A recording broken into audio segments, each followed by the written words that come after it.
Good evening, baseball fans, and welcome to another exciting night of USPBL baseball. I'm Drew Kell, and I will be taking you along the regular season finale here at Jimmy John's Field. The season that started in May will conclude today, except the playoffs, which will be held in about a week from today. So the matchup today doesn't mean a whole lot with the standings, but it is an important tune-up for both of these teams heading into the playoffs.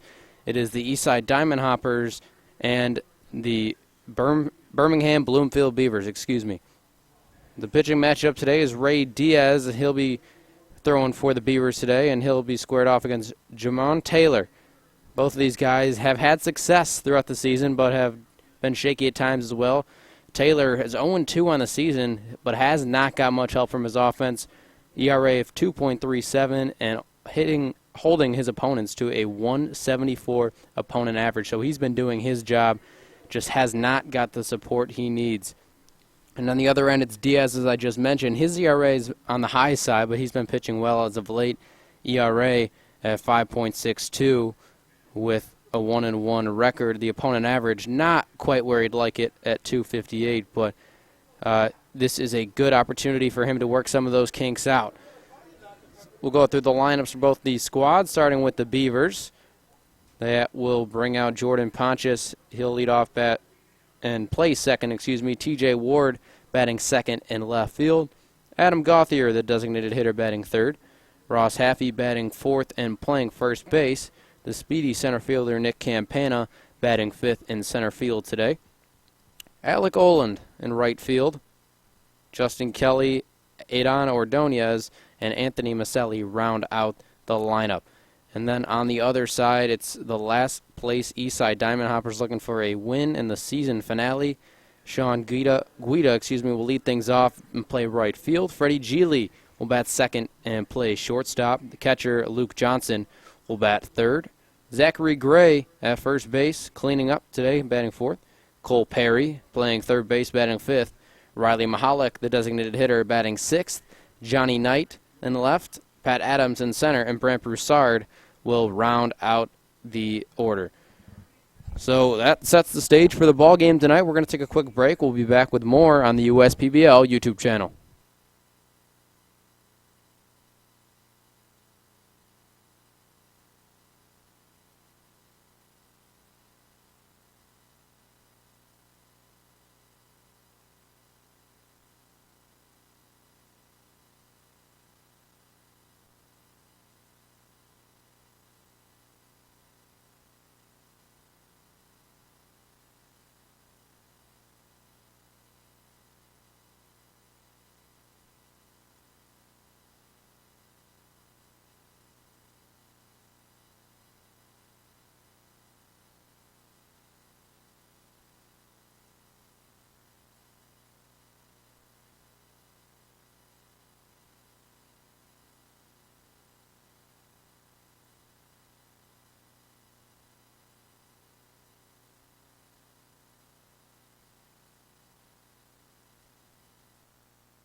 Welcome back to Jimmy John's Field. First pitch almost underway at the ballpark. It's an overcast evening in Utica. The lights are on at the ballpark. First pitch at 6:04 misses outside.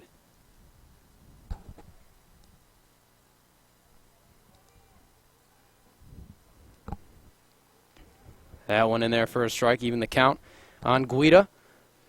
Guida, a newcomer in this league, only has 6 hits so far in his short career.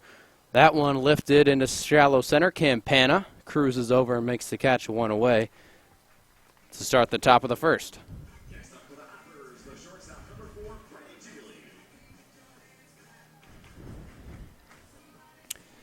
Freddie Gigli at the plate. So Diaz gets a quick out to start things off in the first, which is a good sign for any pitcher. But now he goes against Gigli, a guy who's been in the lineup all season long. And that one bends in there for strike 1.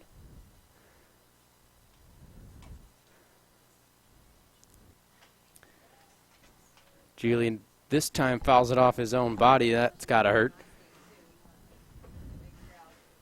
It's fan appreciation night at the ballpark. Fans still filing in.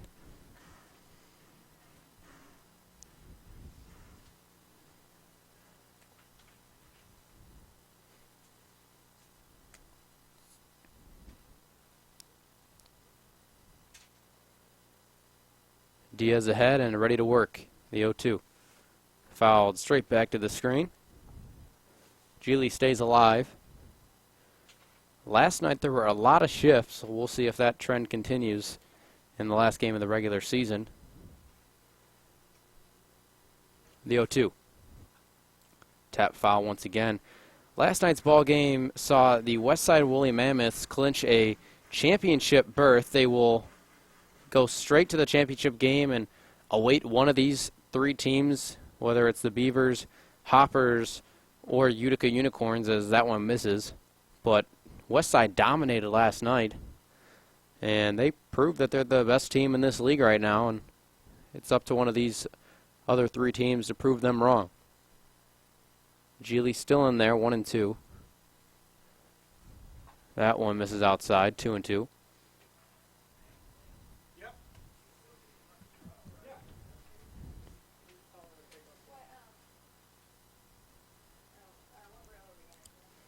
Diaz ready, line drive. It's going to drop into right field for a base hit.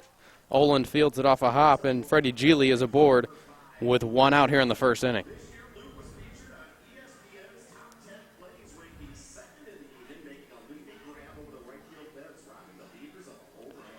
Luke Johnson steps in. He'll do the catching this evening for Eastside.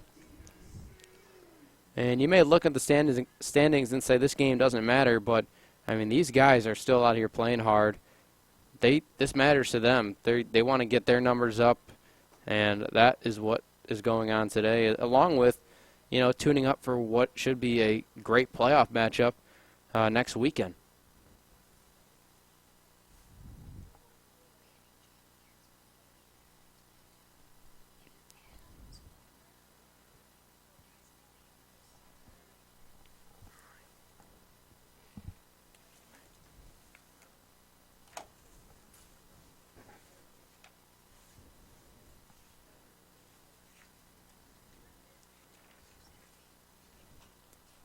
Johnson fouls that one back, 2-1.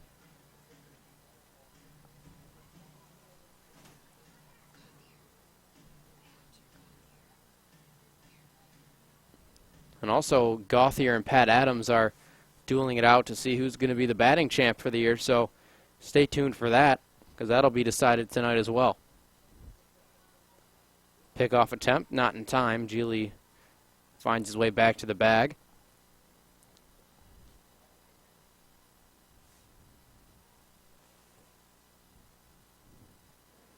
Check swing from Johnson. Looked like he went. Never mind, says the field umpire. He held up, and the count is 3-1.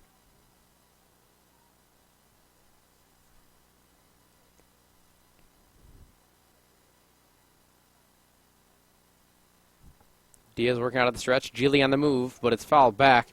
May have been a hit and run, as Gigli has to head back to first base. Luke Johnson steps out of the box momentarily, and we'll get ready to do the 3-2 pitch all over again.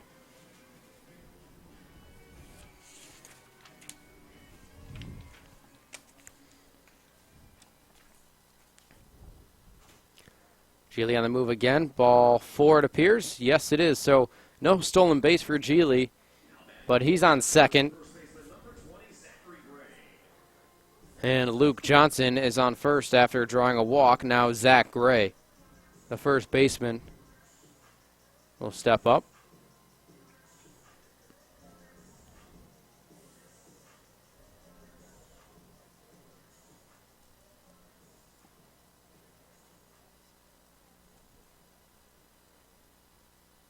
Gray hitting .272 with 2 home runs this season, and looks at a breaking ball in there for a strike, and a good one.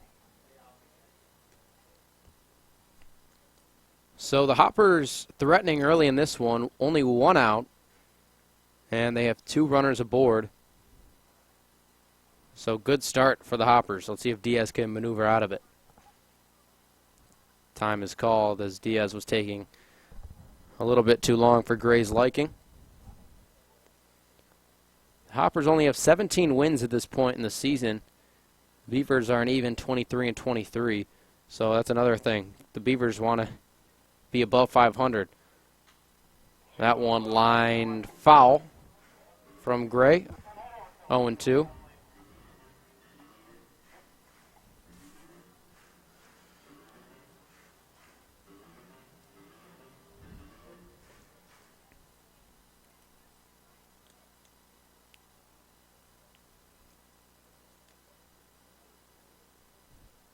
Diaz ready again. The 0-2 is tapped to first base. Haffey has it, throws to second. Looks like that's all they'll get. No, they're going to turn the double play. Wow, Zachary Gray cannot believe it. He thought he had beat it by a step. He's still pleading his case, but it's a double play nonetheless, and that'll end the Diamond Hoppers' threat. Sometimes baseball is a tough game. We'll be back with more on the USPBL YouTube channel.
Bottom of the first now, Jordan Pontius leads things off for the Beavers, who look to break the 500 mark today and get their 24th victory of the season. We'll see if they can do that against Jamon Taylor. Taylor pours in strike one.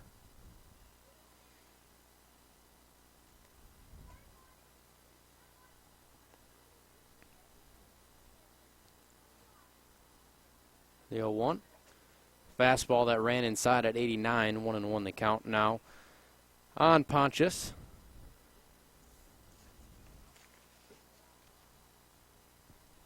Pontius is at second base today for Chris Newell's ball club. That one hit high in the air. Broussard circling under it. Guida coming in. It'll be Broussard who hauls it in for the first out of the inning.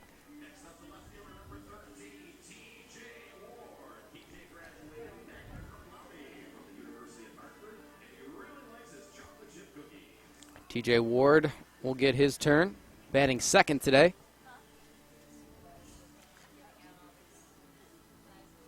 And playing left field.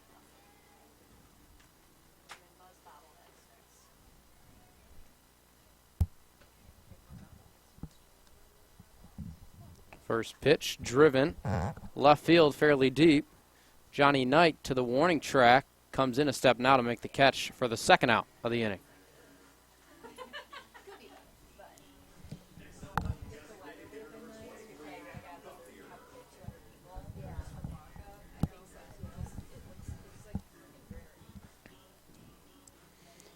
Adam Gauthier hitting third.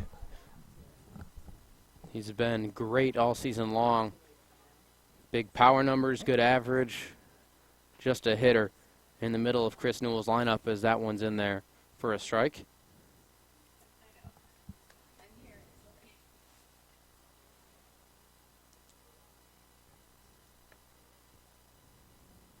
Taylor throws a good breaking ball. Wow. That started at the shoulder of Adam Gauthier, and it just bent in the strike zone, but unfortunately did not catch enough.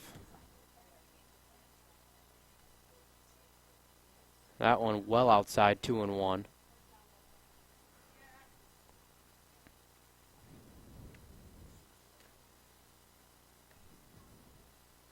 Gauthier, the designated hitter in tonight's ball game, so he will not be doing any catching today. 2-1 from Taylor. Working out of the stretch with nobody on base, swing and a miss from Gauthier. You don't see that often, especially from a starter. You may see it from a closer or a setup man, but not common to see that from your starting pitcher, but it's working so far for Taylor. 2-2 the count. Fastball misses upstairs.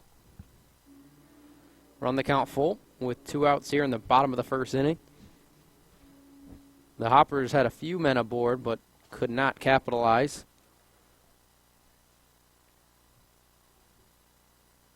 And the 3-2 pitch is fouled straight back to the screen. Count remains 3-2.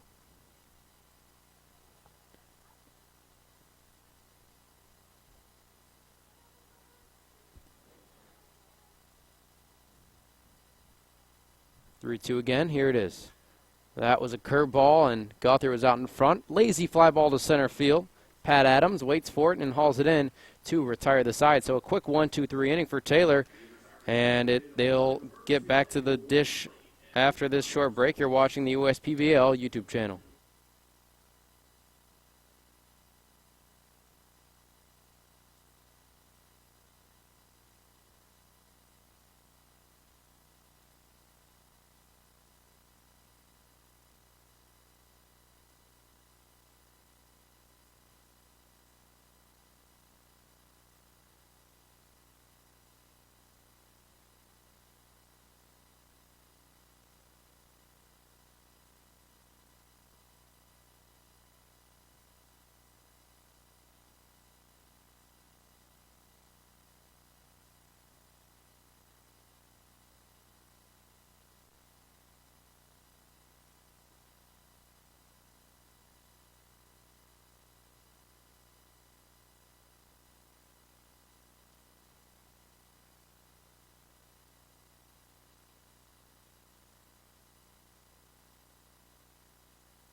Welcome back to Jimmy John's Field. Cole Perry gets things started for the Hoppers in the top of the second inning.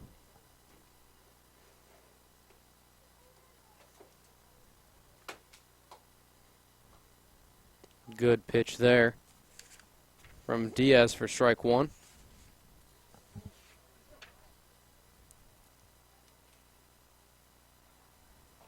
Swing and a miss quickly, 0-2. Diaz, good job to get ahead of Perry quickly.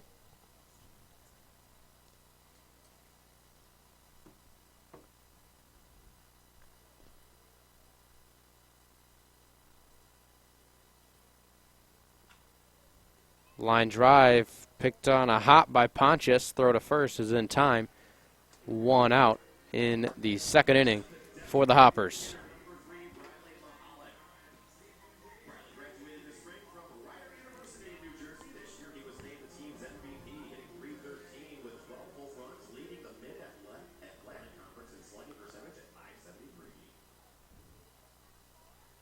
Riley Mahalik at the plate.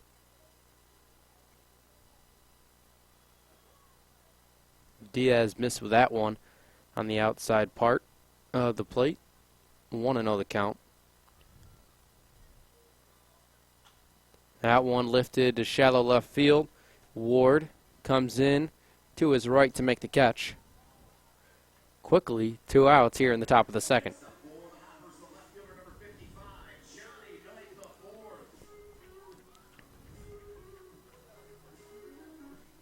Johnny Knight, the fourth at the plate for the Hoppers. Played last year for this ball club, and it looks like it's his first action of the season.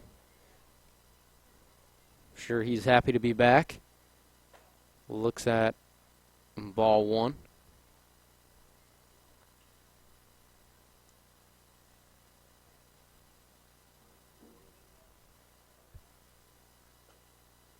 That one catches the corner.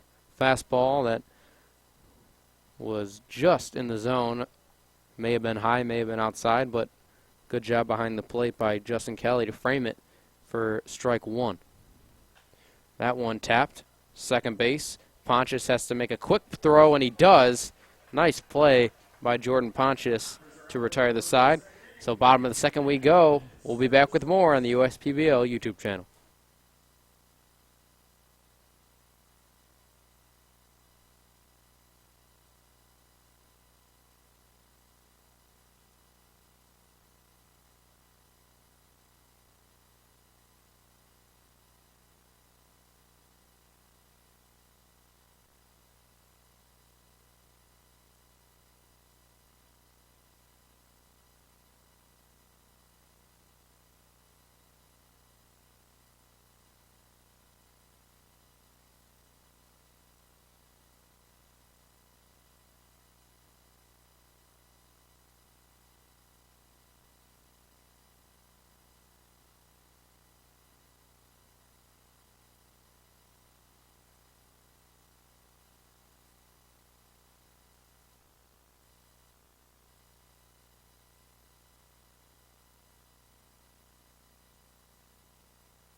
Ross Haffey will lead it off for the Beavers in the bottom of the second inning. Looks at ball one from Taylor. Taylor had a very quick first inning. Let's see if you can build on that here in the second.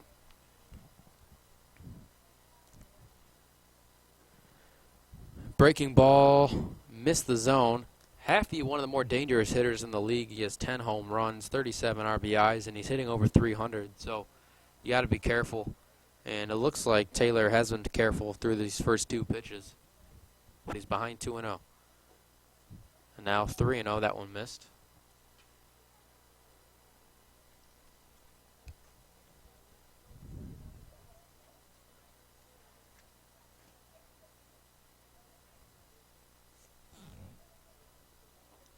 Down the middle for strike 1. Chris Newell's ball club just has not quite got it together yet, but they've won back-to-back titles, so you can never really count them out, as they'll be playing these Diamond Hoppers next week in the first round of the playoffs. Breaking ball in the 3-1 pitch, and Haffey was way out in front. Count is full now, so good job to get back into this count from Jamon Taylor.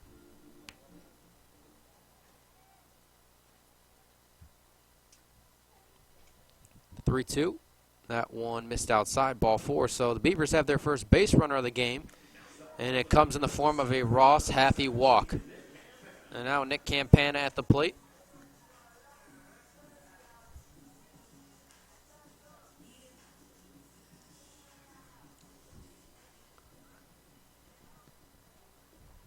Campana, another 2-year player,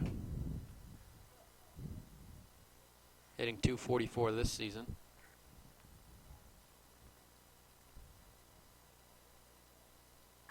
That one lined up the middle. Solid single for Nick Campana. And some trouble by Pat Adams in center, but he was able to corral it. So the first hit of the ball game for the Beavers comes in the second.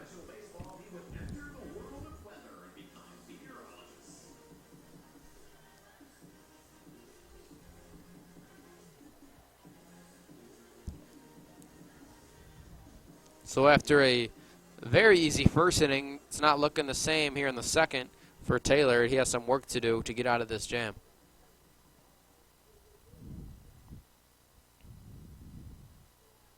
Started with a Haffey walk, and then Campana sharply singled to center field, and now it's Alec Olin's turn. Try to get a run across. Breaking ball bounced in for ball 1.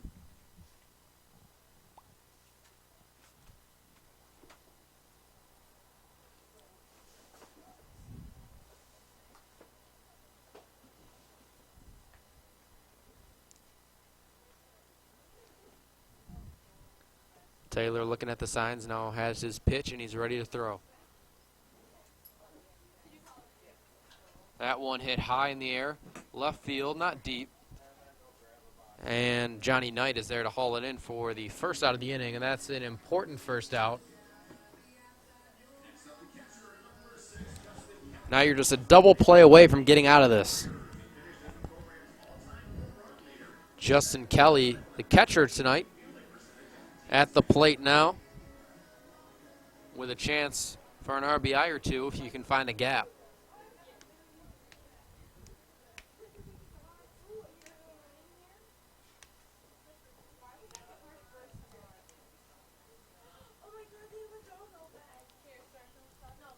Breaking ball, strike 1 from Taylor. And Justin Kelly, another new member of this league, hasn't really taken off yet, but there's still some important baseball left to be played, and this is a good time to start for Kelly. Looked like I hit his hand, but did he swing? That's the question. They're calling it a strike. That's a painful strike.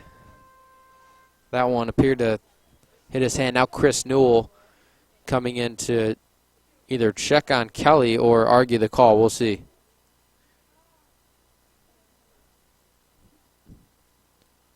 He says, "You're fine. Get back in the box."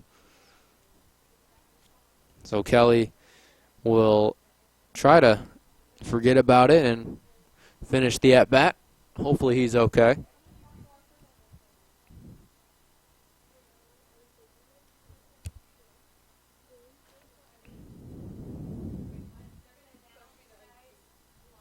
The 0-2. Fouled straight back. Good job to stay alive. It was a good pitch.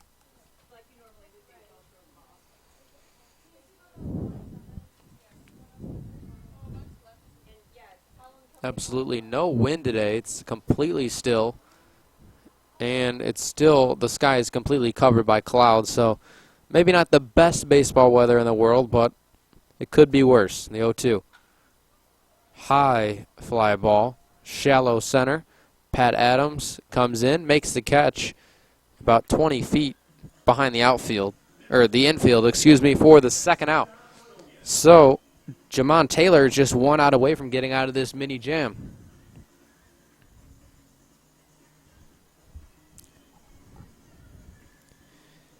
And he'll have to retire Edan Ordonez if he wants to get out of it.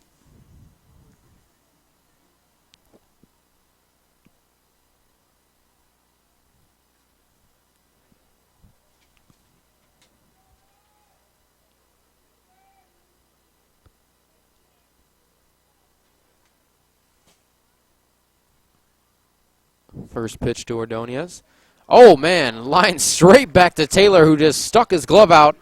And, Mom, look what I found. Makes the catch, finishes the inning up in style. And we head to the third inning, and there's no score. We'll be back with more on the USPBL YouTube channel.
Pat Adams will start it off in the third inning for the Diamond Hoppers, looking for their 18th win of the season. Strike one. If you're just joining us or if you missed last night's action, the Woolly Mammoths took over first place with their win last night as Adams swings through at 0-2. But the Mammoths won. They went to 28-21. Unicorns lost. Went a full game behind the Mammoths. They went to 27-22. And those two teams will finish first and second as Pat Adams swings through that. Strike three.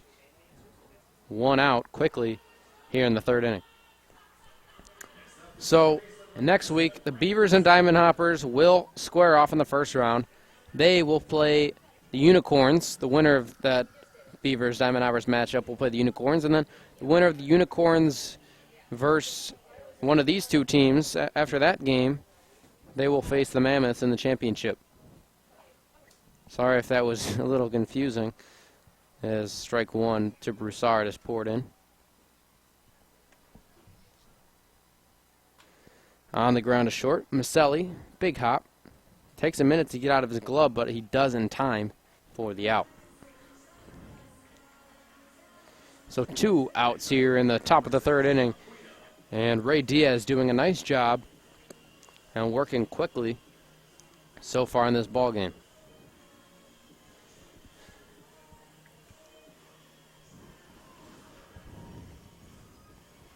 Sean Guida, top of the order, will get things started. Try to get things started for the Diamond Hoppers, who would love to finish their regular season off with a win. Bunt attempt, and it's bunted foul. You don't see too many guys in today's game of baseball have the ability to bunt successfully. It's good to see Guida trying to lay one down, and it looks like it was just a couple feet to the right. That would have been a base hit, but a strike nonetheless. And speaking of strike, there's strike three. A beautiful breaking ball froze Guida for out number 3 in the top of the third. We move to the bottom of the third inning. Still no score. You're watching the USPBL YouTube channel.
Anthony Mahalik will lead it off here in the bottom of the third inning. Still no score.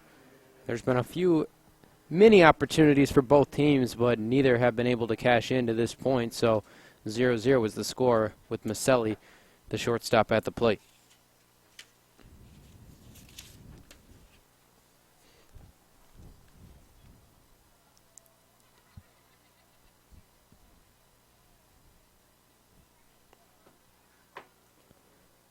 Two 2-0 the count on Anthony. Hitting .250. No power yet. 0 home runs. Does have 11 RBIs. Taylor takes a step off the mound, now back to it, and he's ready to work. Here's the 2-0. And that one misses well. 3-0. So some control issues to start the third. And you don't want to walk the leadoff man. That's the golden rule for a pitcher. And that's exactly what he does. Ball 4. Maselli's aboard and JJ on the field. Doing a great job as usual.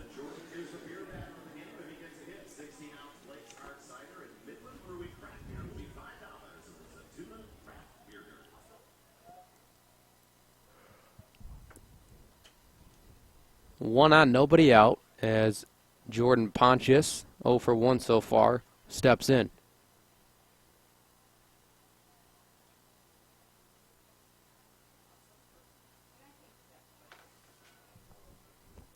Broussard shades up the middle, as that one's in there for a strike.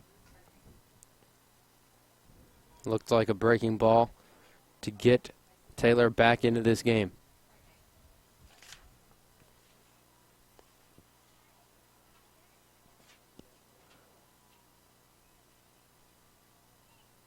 Snap throw, not in time.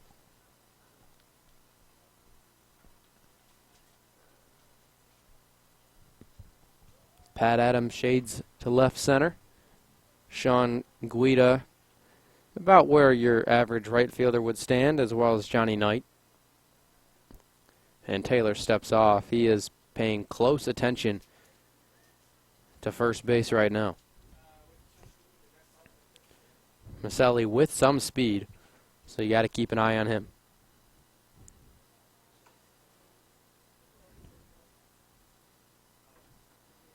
That one misses low. Mahalik not really that big of a lead there at first. Pretty cautious.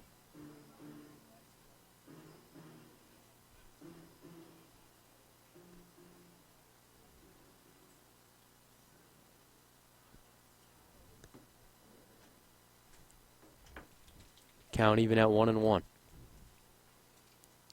Mahalik taking a few extra steps. He was ready to take off, but Taylor, who had Mahalik beat, just could not make the throw on line. But good awareness by Taylor to catch Mahalik sleeping.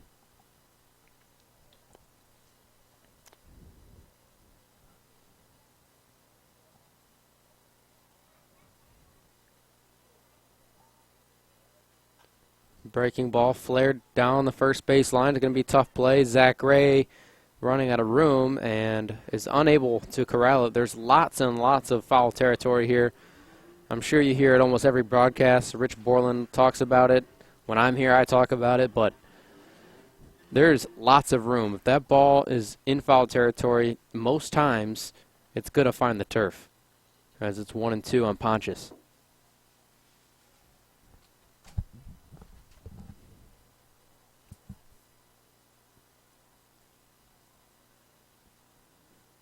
One, two, skied in the air. 3 hoppers converge. It'll be Cole Perry to haul it in.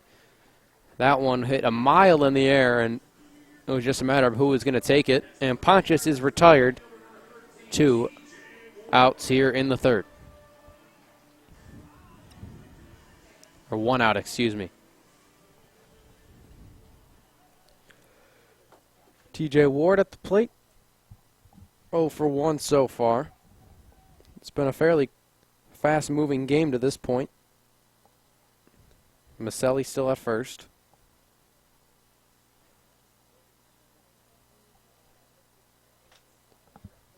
Taylor pours in strike 1.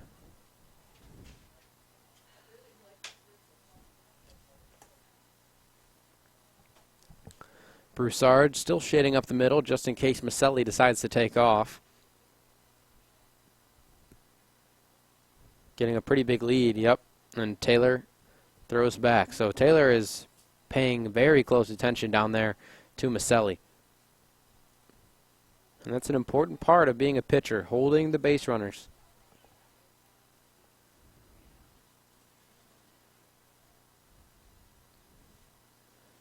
That one bounced in there. A couple feet in front of home plate for a ball. 1-1.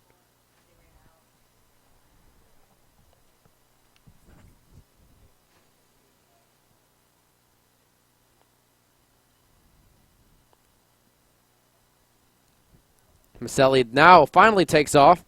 Throw is in time. It's just a matter if the tag was applied, and it was not. Pretty good throw by Luke Johnson. Broussard tried to apply the tag, but I do not have a good angle, but apparently he missed the tag. And Mahalik slid in with a stolen base. So now a base hit most likely scores Mahalik. And Ward's ahead 2-1 in the count.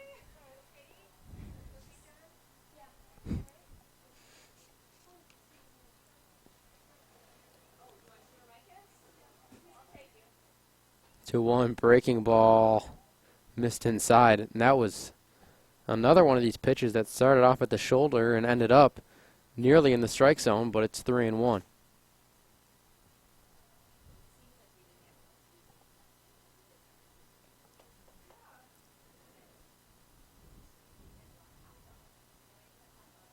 The 3-1 to Ward is in there for a strike. Ward nearly threw his bat and headed down to first base, but not so fast, and he is not happy about that call.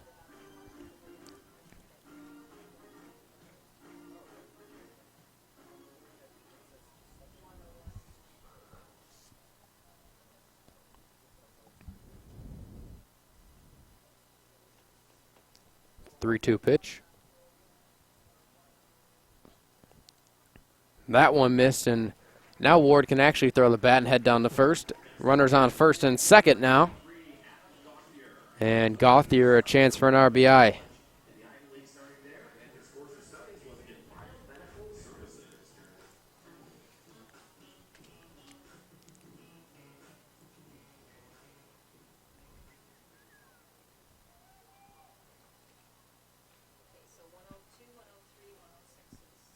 First offering to Gauthier. On the way. Breaking ball missed outside. 1-0.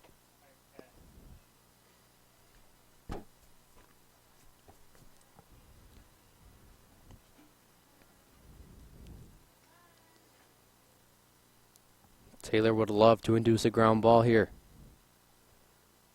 Instead, that one's flared down the right field line. Well foul.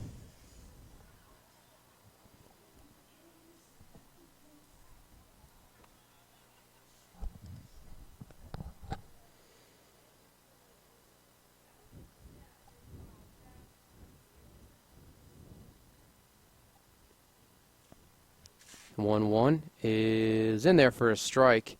Caught the corner.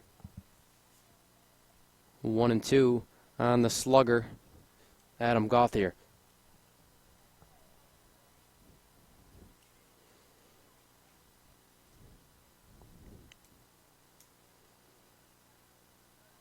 Maselli cautious lead at second. Taylor looks at him now, fires, and that one's fouled off back towards the screen.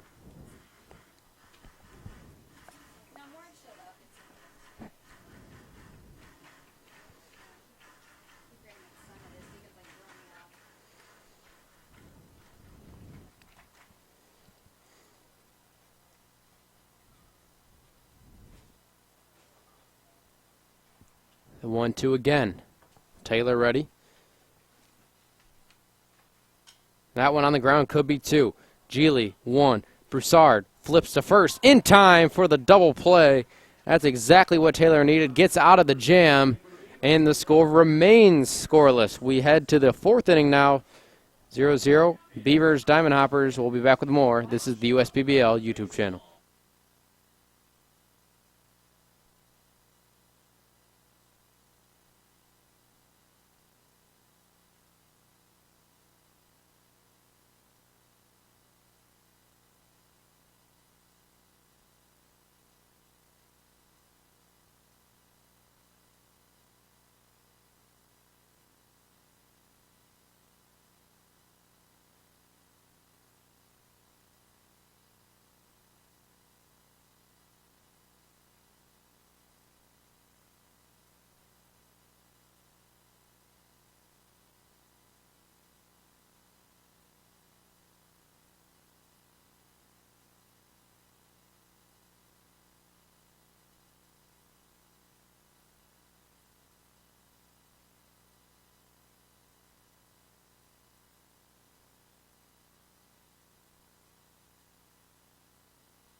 Shortstop Freddie Gigli, who turned in a nice double play.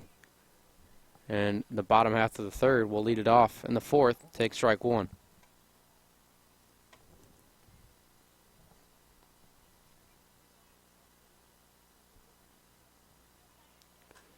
Gigli lifts one left field, slicing, and it'll find the bullpen in left field, 0-2.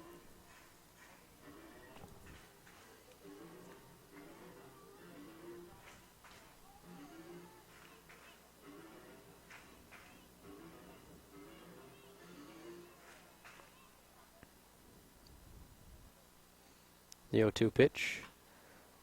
On the ground to second. Pontius makes the short throw over to first base for the first out of the inning. Gigli is retired, and there's one out already in the top of the fourth. So the theme of this game kind of has been, there's been some opportunities, but there hasn't been a runner on a third yet. There's been a few times where there's been men on first and second, but other than that, it's been a pretty quick game.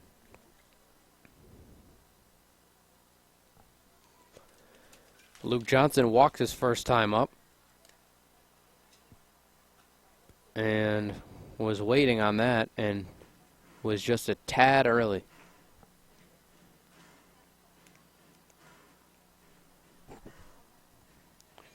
Owen won the count on Johnson.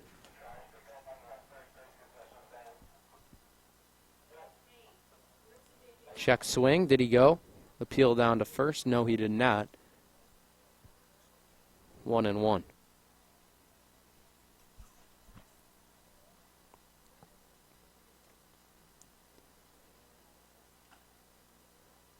That one misses well. That was a breaking ball that just broke a little too much. 2-1 on Luke Johnson, catcher in this season finale of the USPBL.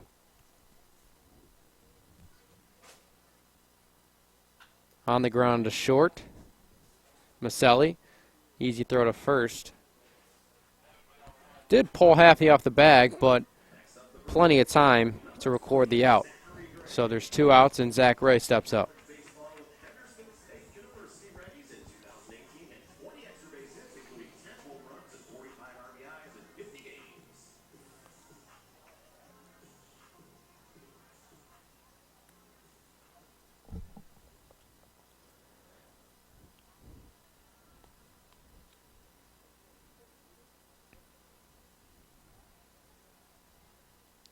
First pitch to Gray. Misses low. It turned out to be a pretty decent crowd at the ballpark. Fans took a minute to file in, but they did eventually. That one lifted to left. Shallow. No problem for Ward in left field. Hauls it in, retires the side. We head to the bottom of the fourth inning now. Another quick inning. We'll be back on the USPBL YouTube channel.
Welcome back. Ross Haffey leads it off, trying to help the Beavers get the first run of the ball game. Swing and a miss there.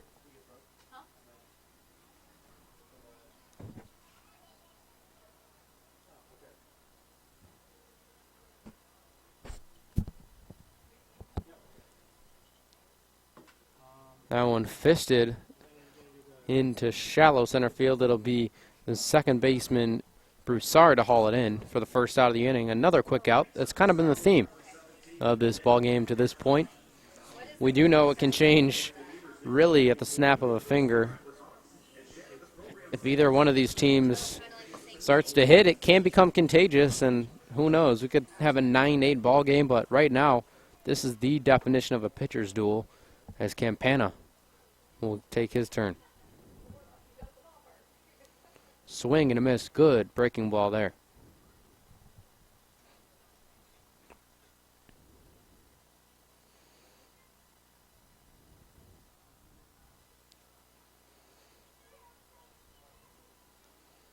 Ooh, fastball kept going in, and it hit Nick Campana. Looks like he's okay. He is. Oland will try to get things going. Who is it going to be? Someone in this game will be the hero at some point. Who will it be? That's the question.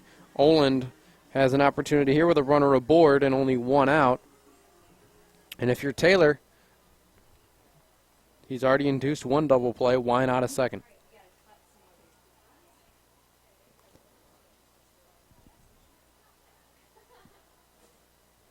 Outfield straight up. Infield straight up for the most part, aside from Broussard shading up the middle with a runner on first base. And time is awarded to Oland. Taylor taking a fair amount of time with the runner on first base. You want to make sure he stays right where he is. First pitch on the move. On the move is Campana. He has to go back. May have been a hit and run, as Oland was swinging. Looked like it was a fairly defensive swing, and Campana was on the move. And Taylor, who's been keeping a close eye on runners all game, will have to keep a close eye on Campana. It's 0-1.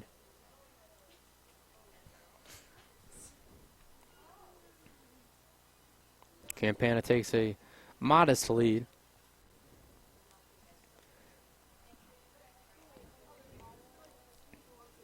And quick throw back. And the other thing is Taylor is fairly quick to home plate. He doesn't waste a lot of time as Campana gets that lead off once again, right where he was prior to the throw.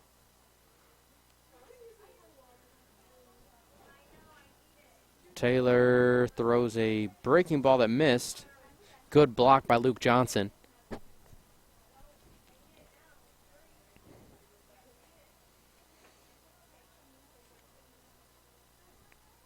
Pat Adams is shaded slightly to left center field, so there's a gap out there in right center. We saw a triple in last night's ball game, as fastball just misses inside. 1-1, 2-1, the count.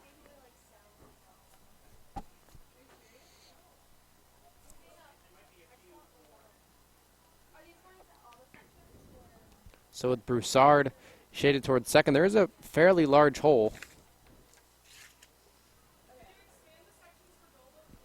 between first and second base. Another throwback, nothing doing.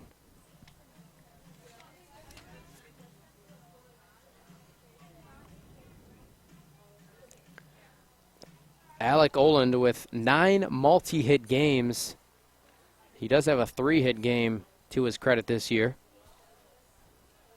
Runner on the move. It was a hit and run. That's going to go foul. Smart play by Cole Perry to let that go foul. Would have been an infield hit, but instead he let it go. Campana, who was on the move, has to go back to first, and Oland, who is at first right now, has to go back to the plate.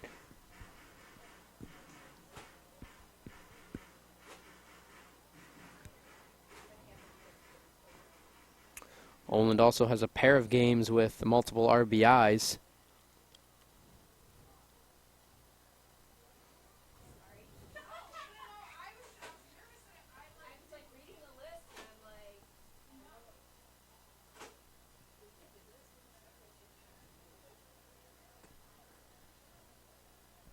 So some chatter at home plate right now as Taylor waits. He's ready to go.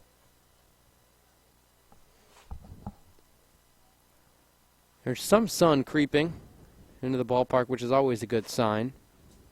That one on the ground could be two. Broussard flips. Gigli, the relay. Not in time. Wow. It looked from this angle that it was. And the Hoppers not so sure about that one, but they'll only get one out. Out of that relay. 2 outs now in the inning, and that would have been nice to have. Just get out of the inning, save some pitches, a pitcher's best friend, but instead Justin Kelly will be at the plate.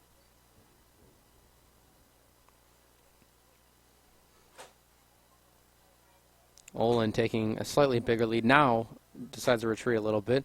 That one looped into the stands. Someone's going to get a souvenir. And the crowd applause indicates that someone did, in fact, make the catch. So now the sun really becoming a factor. And that's more like it if you're a baseball fan. 0-1 to Kelly. Taylor ready, foul, back straight to the screen. This one didn't make it over this time.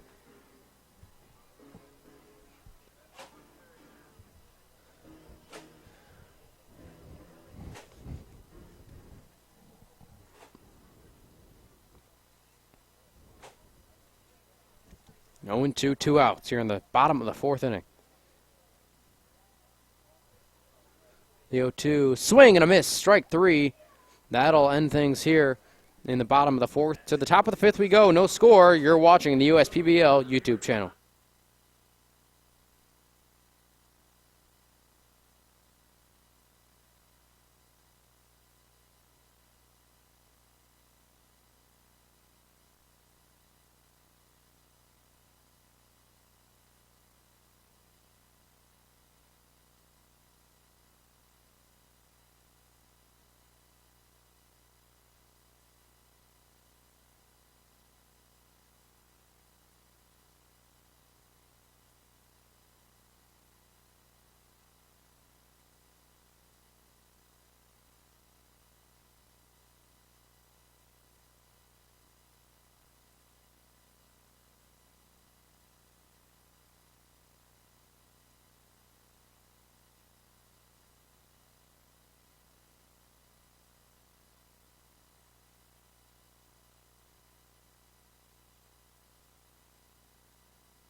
Welcome back to Jimmy John's Field in Utica, Michigan. Still no score as we head to the 5th inning.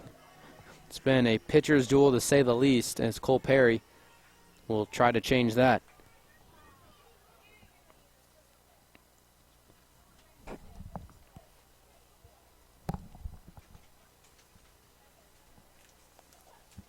First pitch, breaking ball, strike one. Hey, guys.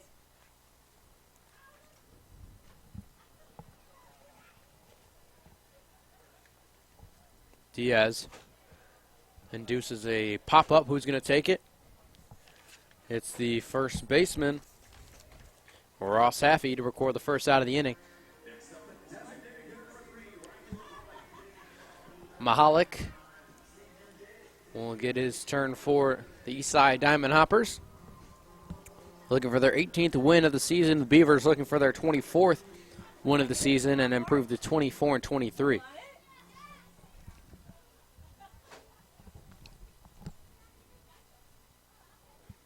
First pitch is another foul. You got it?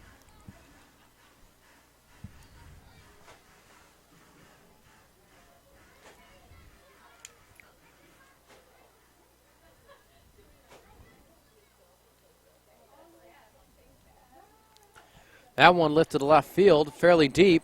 Backing up his Ward, looking up. It is off the wall.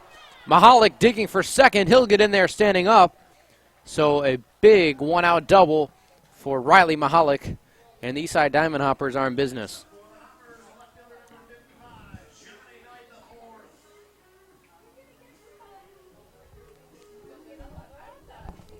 Looked like it was going to carry out of the ballpark as Mahalik hit that with some authority to left field, but it just kept traveling. TJ Ward looked like he had a beat on it, but he looked up and it was off the wall.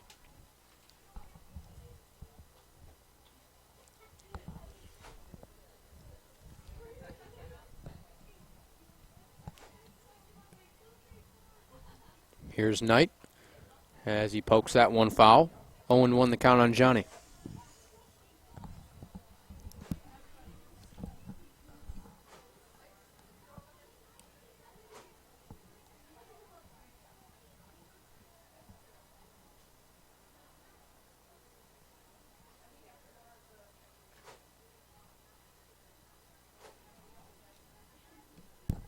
Time is called, and we're about ready to play again.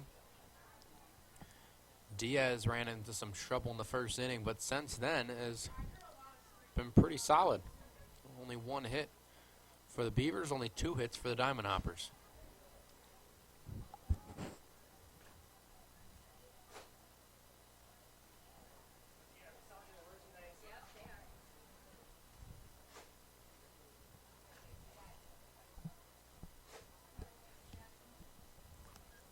The 1-1 on the way from Diaz. That one fought off. We'll get to the stands. Another souvenir for a lucky fan.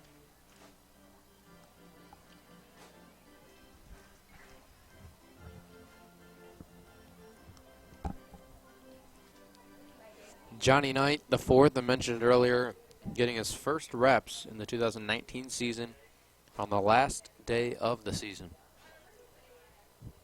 The left fielder will be a valuable part of the playoff run, however. That one on the ground, tap softly. Maselli has to hurry. He does. Scoop there by Haffey, and a good one for the second out of the inning. Mahalik advances to third, but there's 2 outs.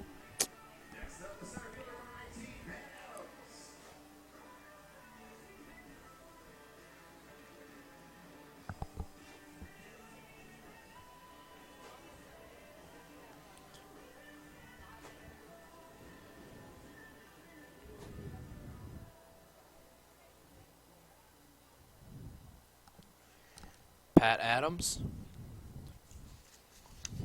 one of the best hitters in the entire league at the plate, fouls that one back to the screen, 0-1.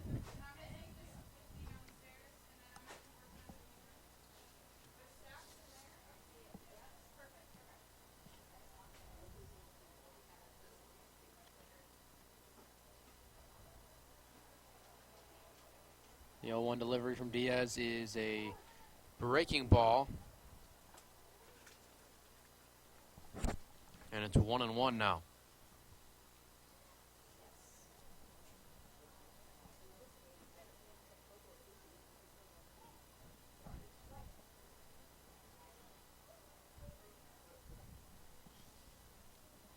First run of the ball game, 90 feet away. We'll see if Pat Adams, who's been great all season long, can drive the run in. Mahalik standing on third, 1-1. Breaking ball misses low, 2-1. So now it's a hitter's count for one of the best hitters in the league.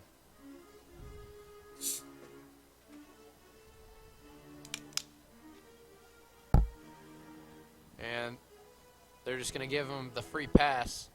And honestly, not a bad decision. So the first three pitches of the at-bat were not intentional walk pitches, but they just said, you know what, we don't want to give you anything good to hit. We got him in a hitter's count. Now, if you throw a strike on that 1-1 pitch, you may as well try to finish the at-bat, but once you get a hitter like that into a hitter's count, there's no sense in giving him anything good to hit, as Brent Broussard steps up to the plate with runners on the corners. Riley Mahalik still that first run of the ball game if he, in fact, scores. Adams on the way to second, and no throw, stolen base. So Justin Kelly thought better of it as Pat Adams headed down to second base. You don't want to give Mahalik a chance to steal home.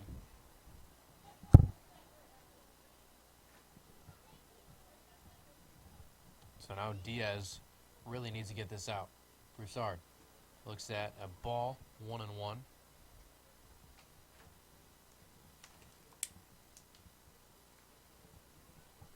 A base hit will likely score two. Both guys on the base paths pretty quick. 1-1. Just misses. 2-1. Diaz feels like the strike zone is squeezing on him.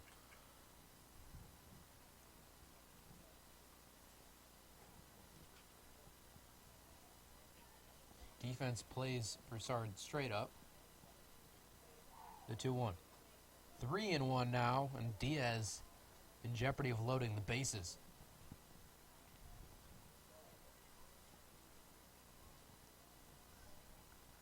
Alec Oland playing fairly shallow. The other two right where you'd expect. The 3-1. In there for a strike. Big pitch. But the biggest pitch of the at-bat is on the way next.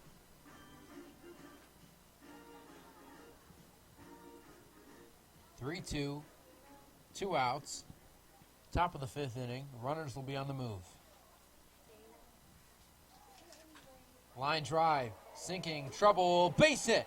1 run is in. Pat Adams on the way. Throw to the plate, not in time. Throw to second, not in time. Wow, great baseball there. And 3 runs come in to score.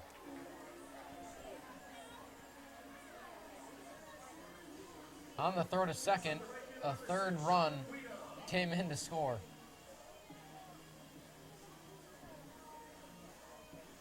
The scoreboard only shows 2-0. So the bases were loaded. There was a double. The score should be 3-0.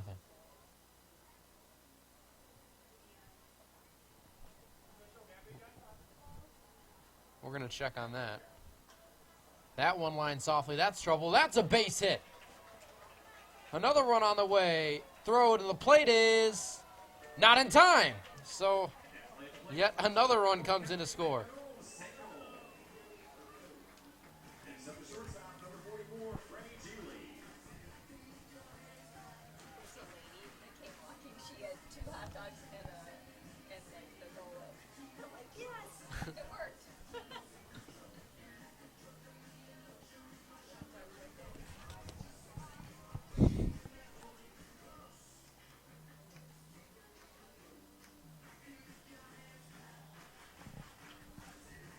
Score is 3-0. And now it's time to talk. So the Hoppers have kind of broken this game open a little bit.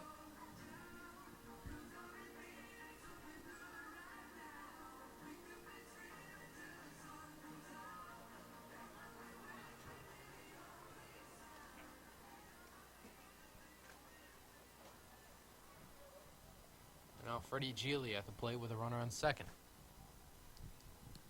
Apologize for the confusion. It is 3-0, not 4-0.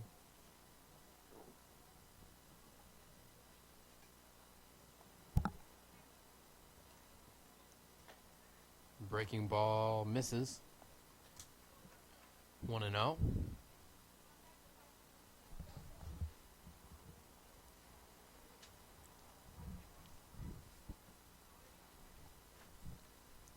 The 1-0 snap throw is not in time, but wow, they nearly had a pickoff at second base. You don't see that often.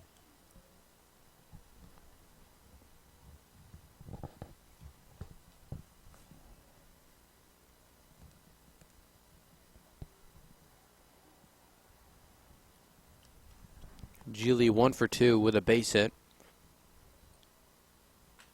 There is a great play at second base. Wow! Oh no, he dropped it! He dropped the ball. Ross Haffey spoiled an incredible play by Jordan Pontius, and another run comes in to score. Unbelievable.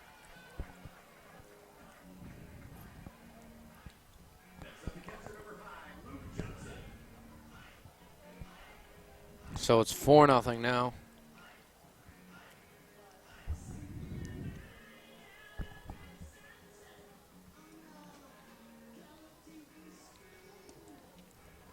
The score still reads 3-0.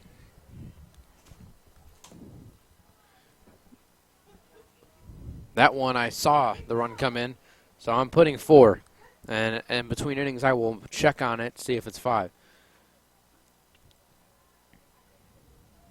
And there's the 4th run added.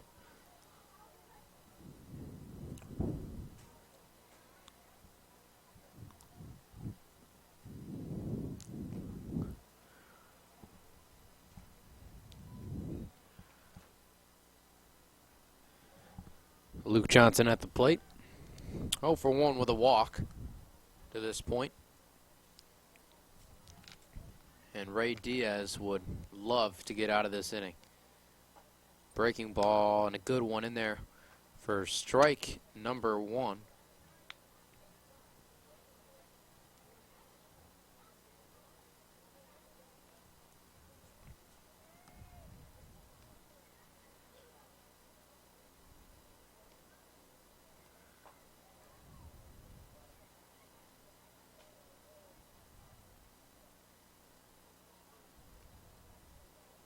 Two and 1 the count.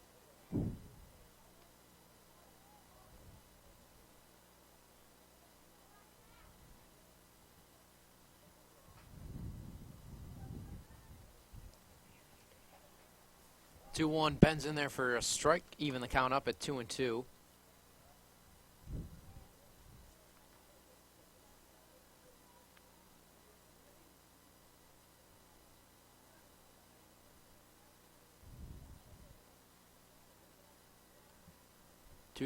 Two outs. Luke Johnson at the plate. Diaz delivers. On the ground in the hole. Base hit. Soft ground ball found the hole, and Johnson's aboard, and the train keeps on moving. Next up, the first baseman, number 20, Zachary Gray.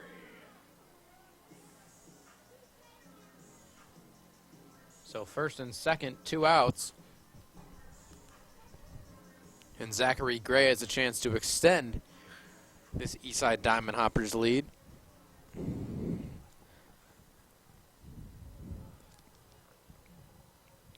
If the Hoppers were to get this win, you'd feel like they'd have some momentum moving into that championship weekend. First pitch misses. 1-0.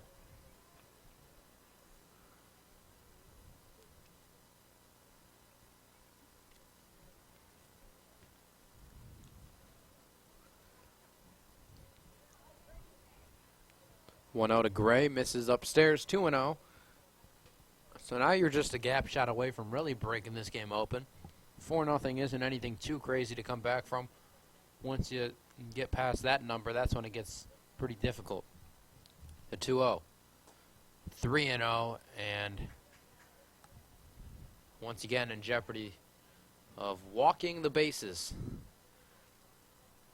Fans in the suites and bathrooms, thanks for coming to today's ball game. It's great having you. Hope you're enjoying your time. Gray behind, or Gray ahead, excuse me, and watches that one going for strike 1. So now it's 3-1.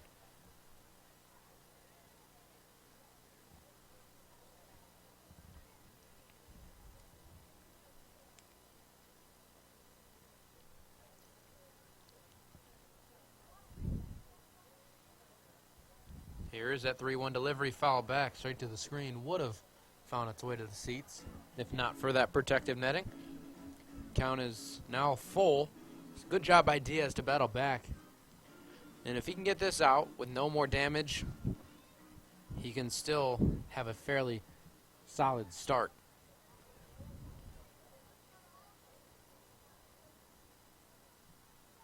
Here's the 3-2. Runners on the move. Ball 4. My goodness. Bases are loaded again, and now Diaz just a base hit away from giving up 6 runs. Now Cole Perry at the plate, the third baseman for the Hoppers today, and he has a big opportunity to really make this game a blowout. Perry 0 for 2 so far, but if he can find a hole here, it would be huge for the Hoppers. First pitch, fairly deep right field, not deep enough. Oland under it to end the threat. 4 runs did come across, though, and this game is broken open. 4-0 in favor of the Hoppers. We'll be back with more on the USPBL YouTube channel.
Ordonez leads it off for the Beavers.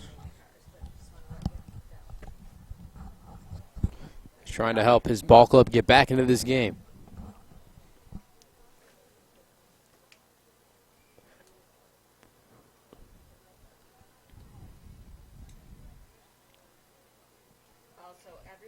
Ball 2 now. Ordonez 0 for 1. So after that 4 spot put up by the Diamond Hoppers, it's looking like a long shot to get back into this game. But there is time. There are more at-bats to be had. That's a good start. but instead it's snagged there by Gigli at shortstop. Solid contact by Ordonez. Short, compact swing, just not at the right spot. Mahalik now has a chance to get things started.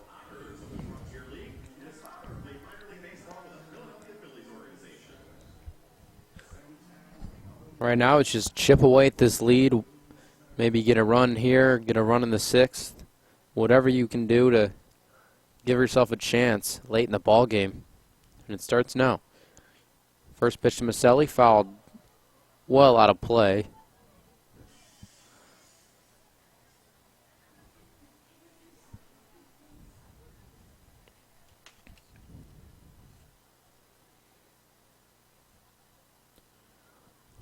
That one ripped, base hit, right field. Mahalik is aboard again. And that was some solid contact by the Beavers shortstop.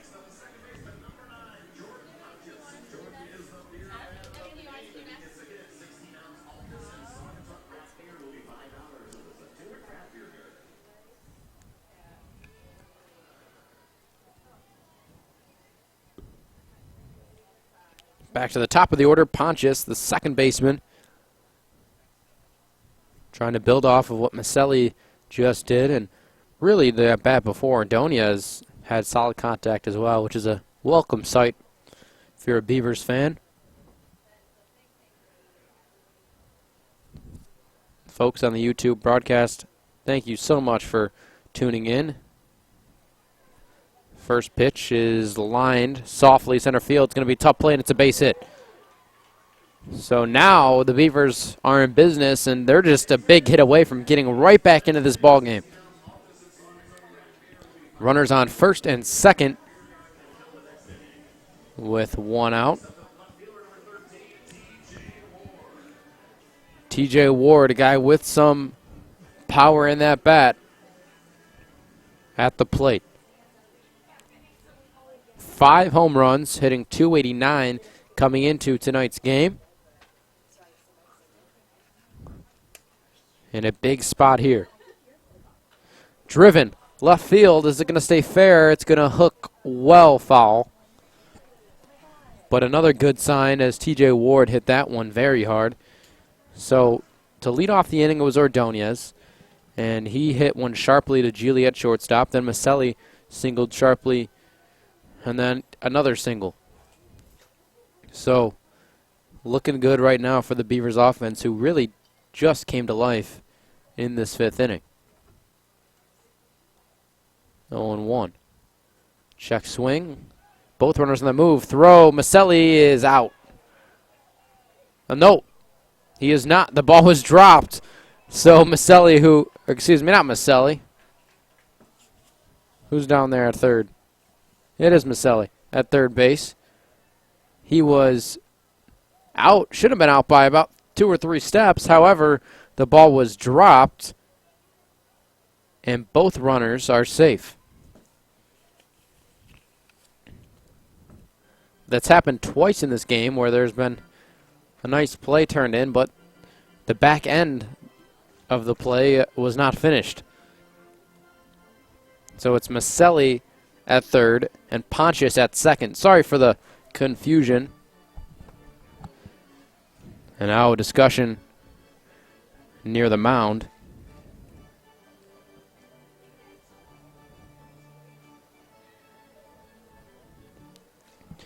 And it concludes.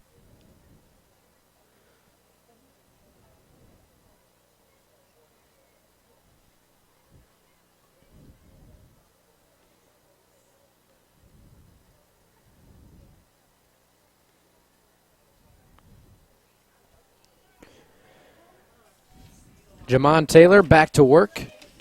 Runners on second and third, and TJ Ward is ready to feast. 1-1. Fastball kind of spun TJ out of the box. 2-1.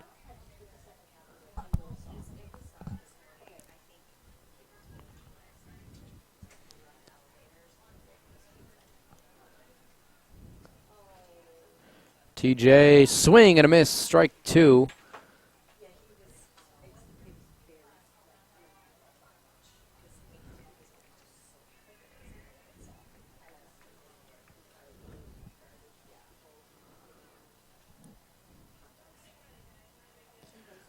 2-2 to Ward.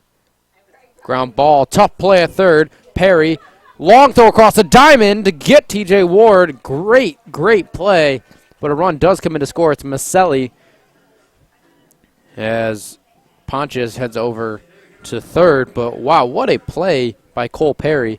A run does scratch across, so that's exactly what I said at the top of this inning. It's just time to scratch away at this lead. You know, you're not going to get them all back in one swing. Just get a run here, run there, and with 2 outs, there's still a runner on third base.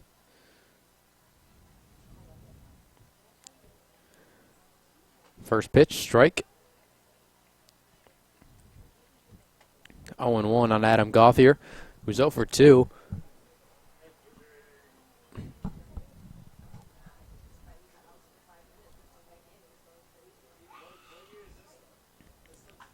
That one on the ground. Well fouled near Chris Newell at third base.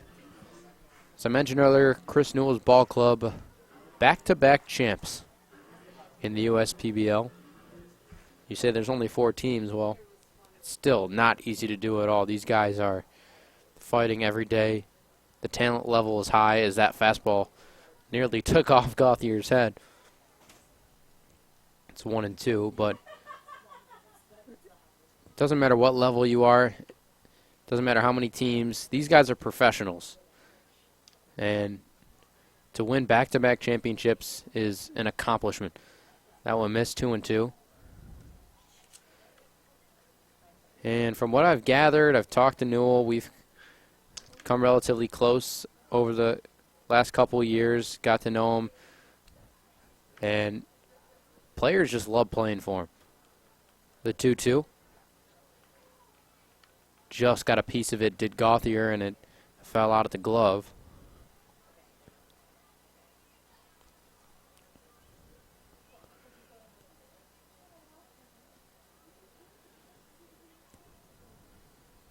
So 90 feet away is the second run of this ball game for the Beavers, and if you could cut this lead in half in 1 inning, you're feeling pretty good about yourself heading into the 6th.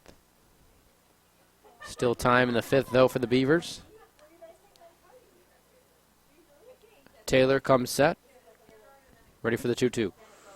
Swing and a miss. Gauthier down on strike. That's a big out.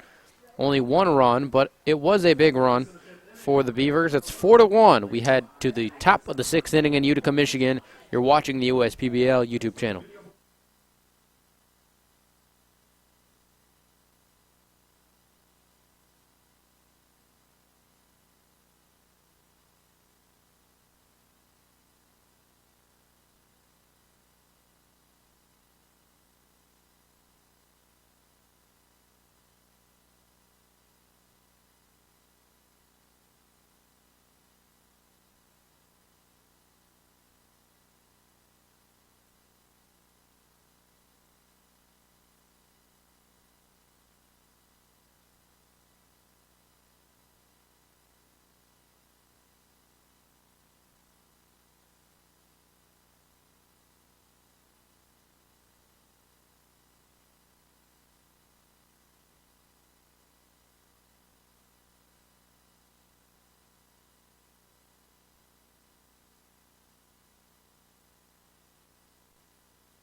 Welcome back. Riley Mahalik at the plate.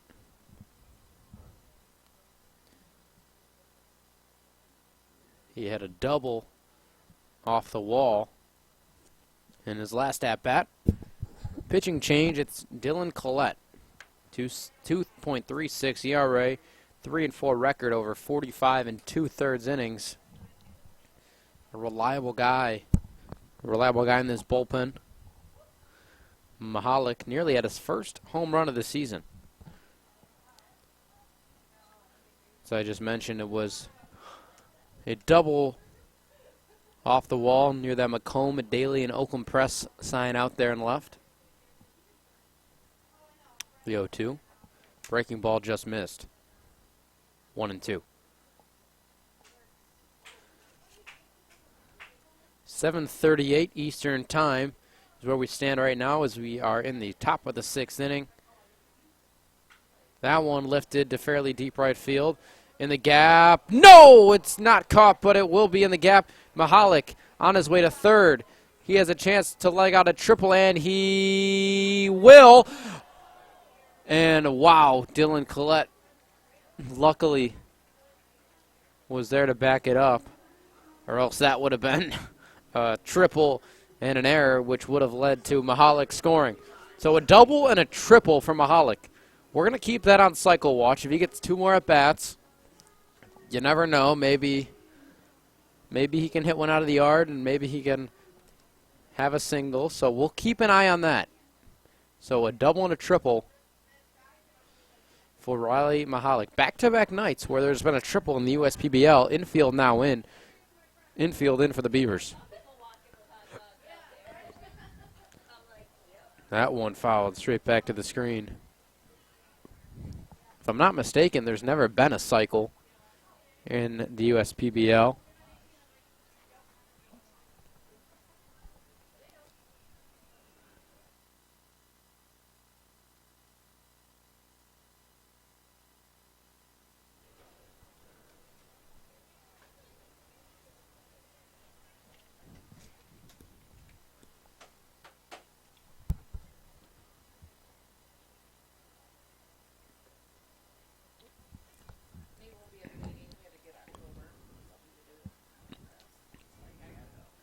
One and one on Johnny Knight, looking for his first hit in his first game.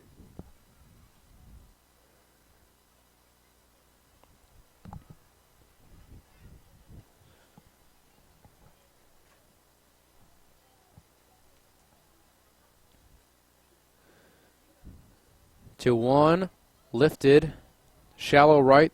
There's going to be a play at the plate. Oland throws. There's going to be no play because Mahalik thought better of it and retreated, so 1 out. Still a long way to go to get out of this jam unscathed, but that's a start. Pat Adams, another one of these dangerous hitters in this lineup.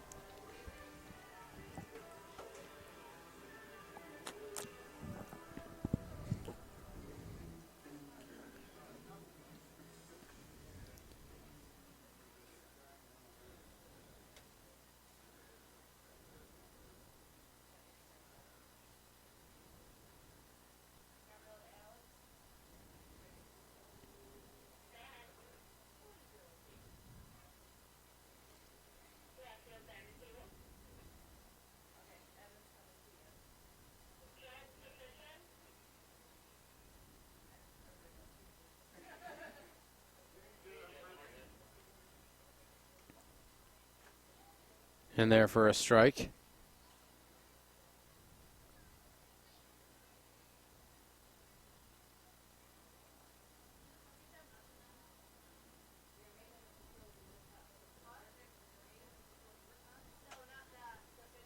One.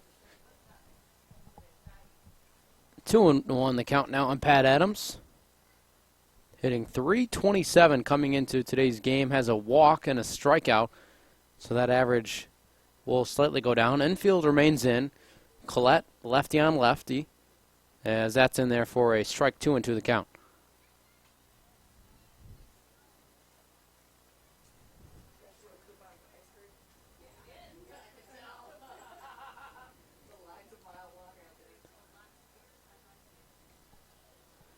Here's the 2-2. Check swing didn't go. 3-2 the count.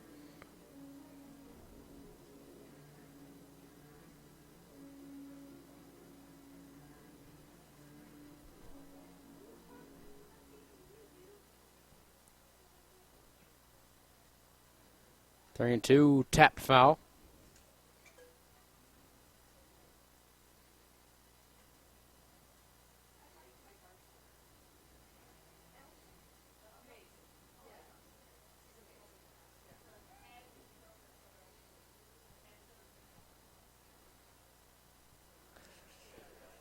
And 3-2. Infield remains in. Lifted left field, fairly deep. Backing up to the track, to the wall, off the wall again. T.G. Ward can't get it. One runs in to score. It's 5-1. And Pat Adams strides into second base with a double. So another run comes in, and that 4-run lead is right back to where it was an inning ago.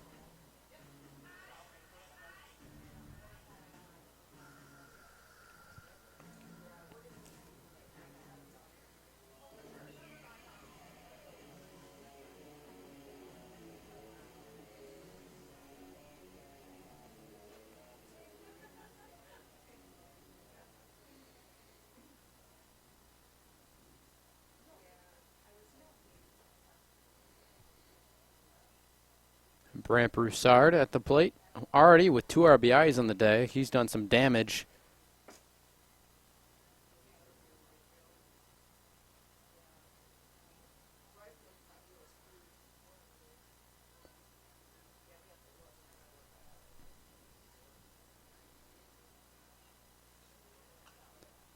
Broussard has to fight that one off and fouls it back into the seats.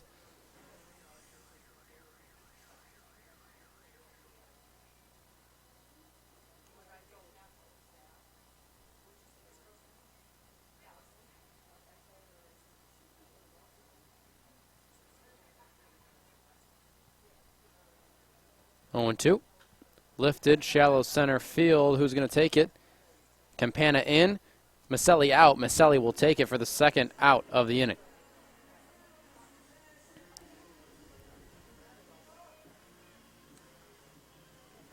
Next up, the regular number 6, Sean Guida.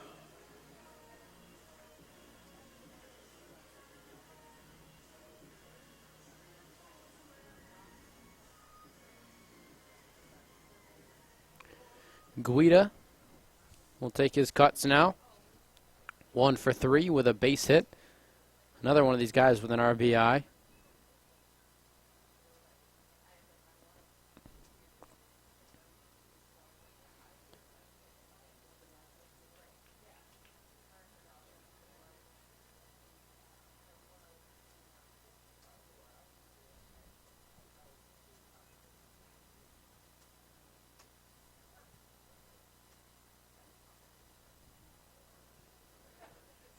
Oh, 1 in their first strike. Guida down 0-2 quickly.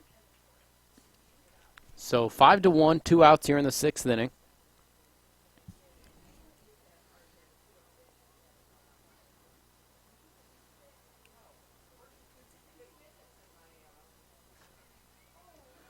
Oh, 2 lifted left field. Down to the bullpen. And the bullpen catcher down there made a nice juggling catch.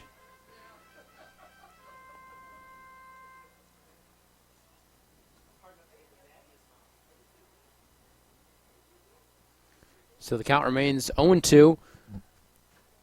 Eastside with a chance to extend the lead with a base hit even further. Collette just missed the zone. 1-2.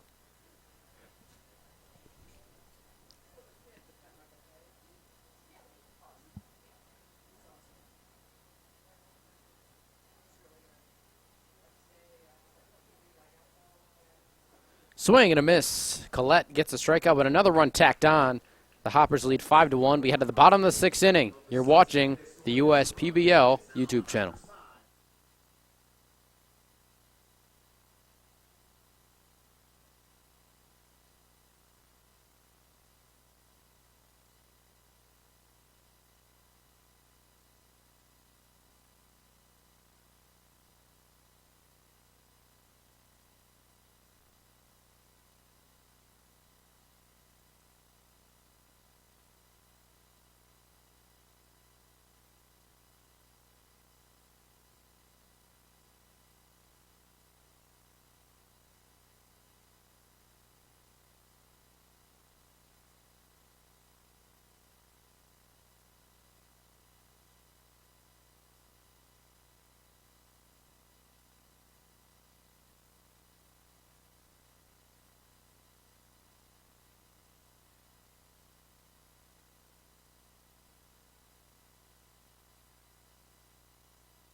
Welcome back. Ross Haffey at the plate.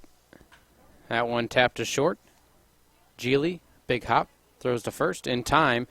Nice play by Zach Gray to haul it in for the first out of the inning. Taylor back to work in this 6th inning.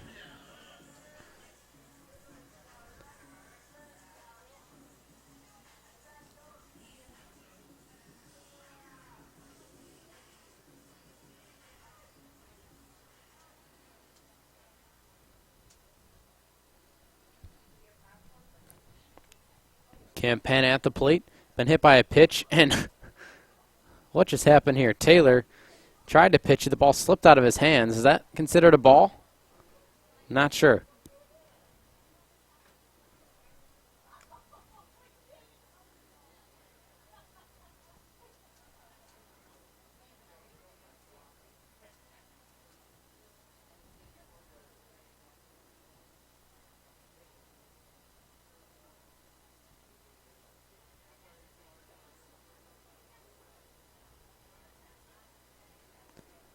So Chris Newell is now discussing if that was a ball.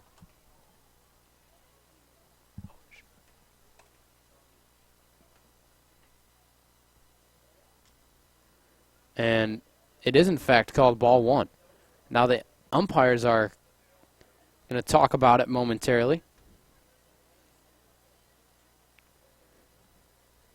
And so we're waiting on the official word.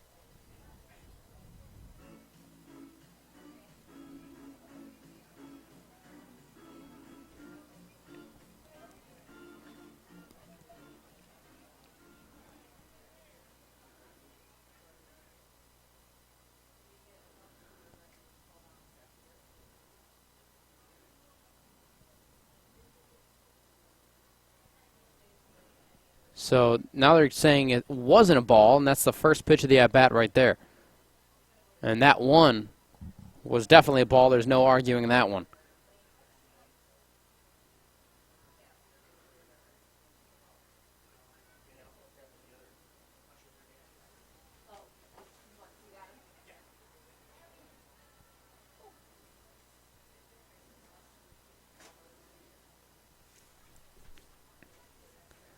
One 0. Campana lifts it. Shallow left. Johnny Knight. Freddie Gigli. Freddie Gigli goes back and makes a nice play on it.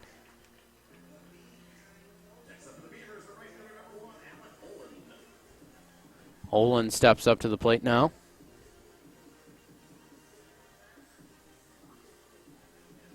Two away.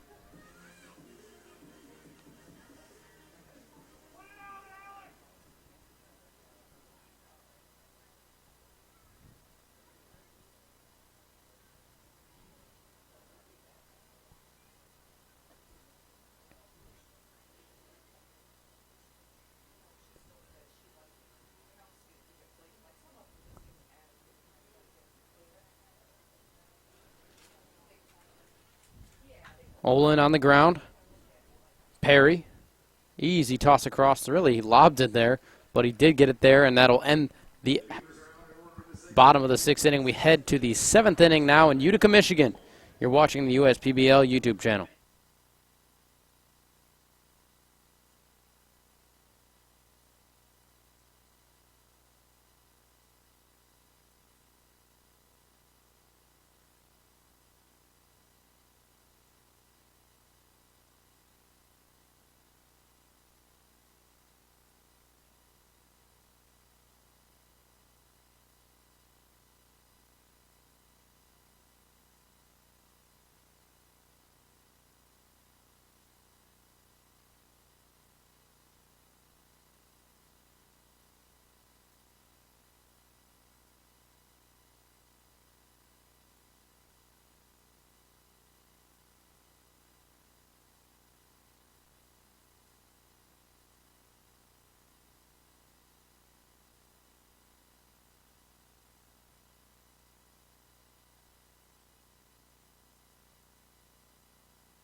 Welcome back to Utica. Chris Crosby taking over for the Beavers as they trail 5-1 here in the top of the 7th inning.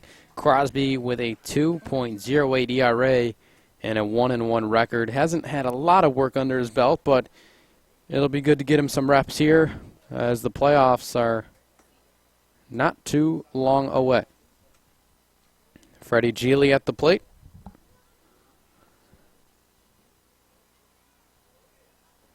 First pitch to Gigli bounces in, ball 1.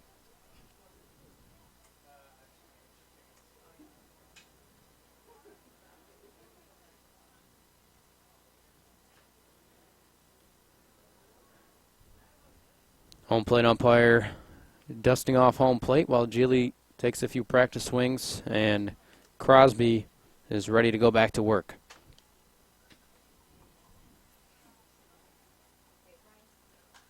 That one lifted into shallow center field, now fairly deep actually. And Nick Campana hauls it in. 1 out here in the 7th inning.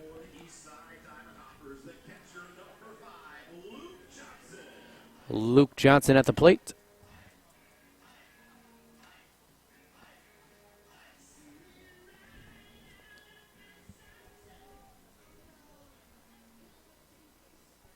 So looking at the lineup, it goes Johnson, Zachary Gray, Cole Perry, and then the designated hitter Riley Mahalik.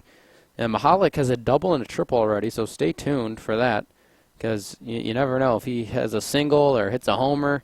Then we're on Sirius cycle watch, so make sure you're tuned in for Riley Mahalik's next plate appearance. Johnson looks at a ball, sails high.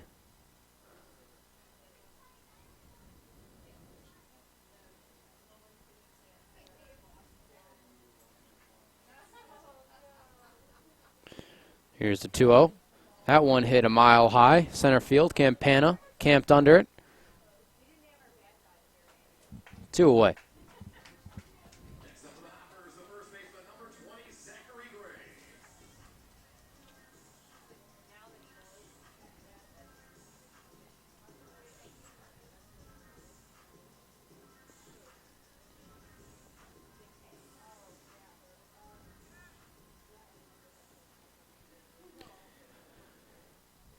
Zachary Gray. 0 for 2 with a walk as looks at ball 1 there.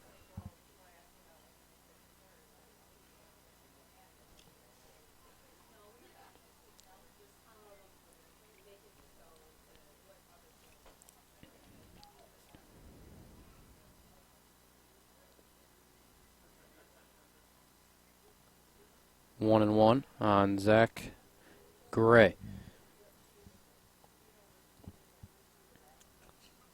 Misses well outside, 2-1.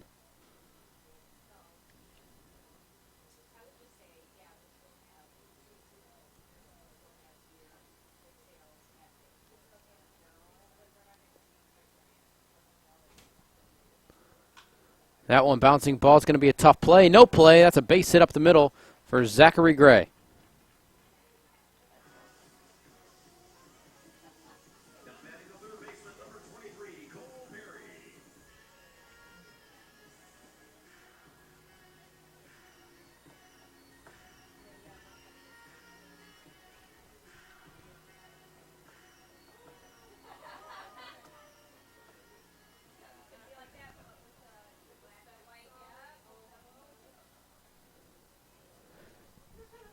Cole Perry with a runner on first, 2 outs.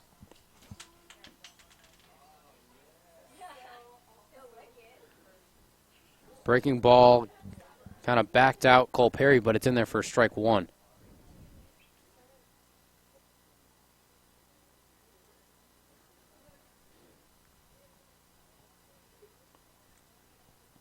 Oh and 1. Breaking ball. 0 and 2 now, quickly on Cole Perry.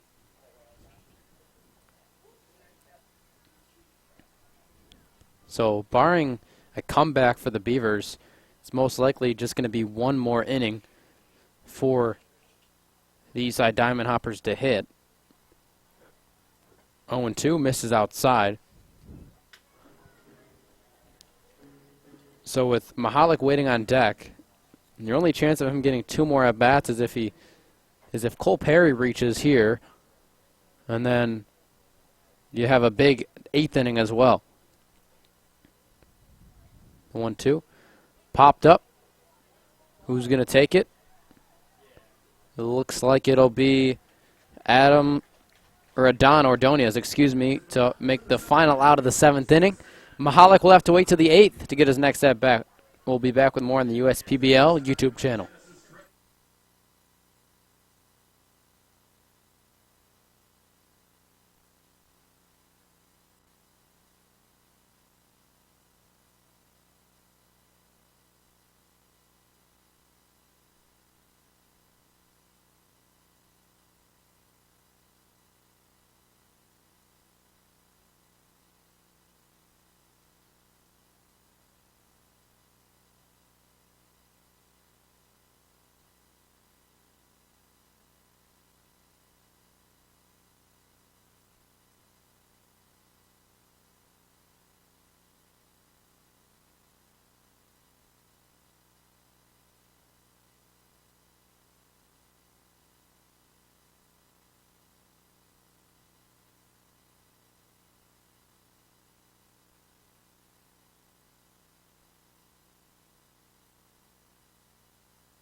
Welcome back, bottom of the 7th inning.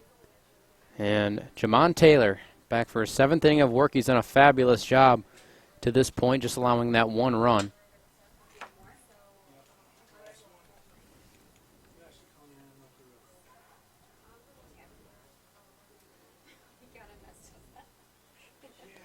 Oh, man, Justin Kelly, who got hit earlier in the game, gets hit again. Let's see if he is rewarded first base.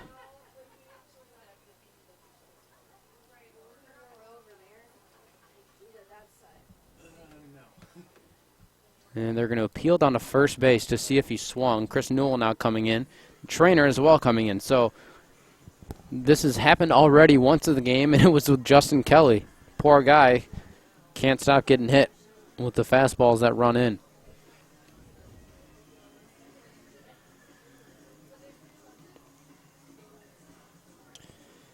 So it looks like he is rewarded first base. So he did not swing, and he is on his way to first base. It's been a tough day for him.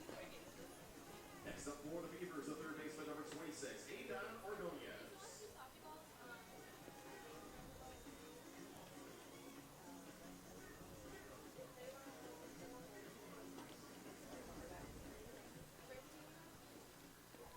So it looks like that's it for Jamon Taylor. He faced 1 batter, hit him. Ordonez is at the plate, but that looks like it's all. We'll see who's coming in. We'll take a break, and we'll be back with more USPBL baseball after this.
Nate Sweeney will take over for Jamon Taylor, who did a fabulous job, only allowing 1 run.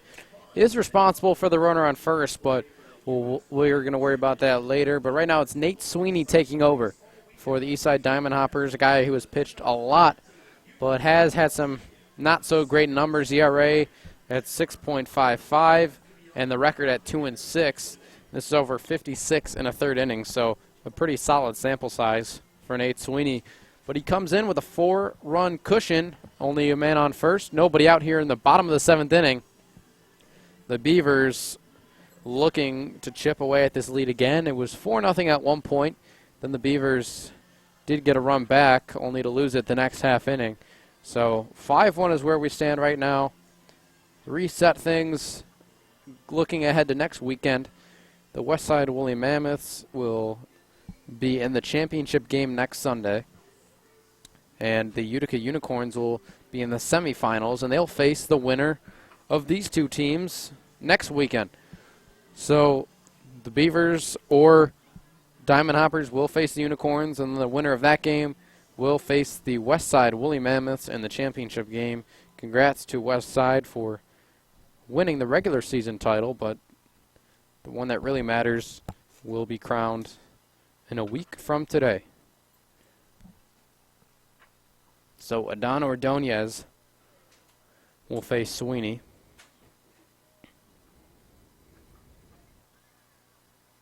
Ordonez hasn't got into the action today. He's 0 for 2. Breaking ball, strike 1.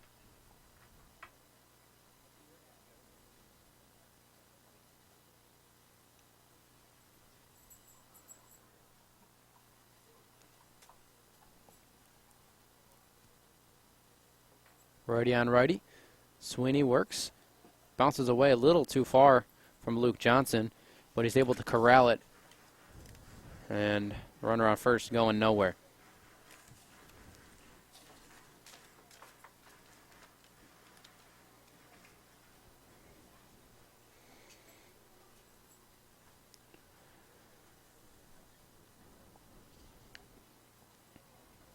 Ordonez waves that bat. Sweeney ready. That one misses 2-1. Ordonez came in hitting .231. Does have 2 home runs on the season.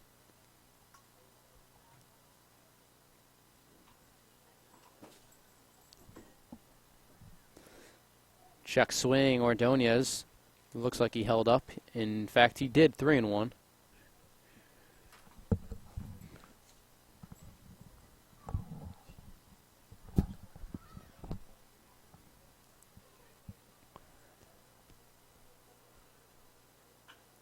Tapped, foul. It looked like he tapped it off of his left leg. That's never a fun feeling if you're a baseball player.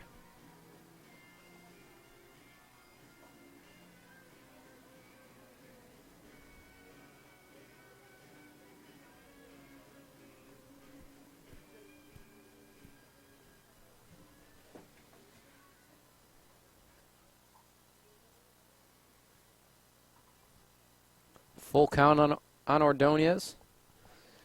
Beavers trail 5-1. Looking to get a victory. Taylor made double play right through the wickets. And Ordonez is aboard via the error on Cole Perry. And that very likely would have been a double play. So a much needed break for the Beavers. Now they have runners on first and second with nobody out here in the 7th inning. So Mahalik hitting 9th and then flips it over to the top of the order.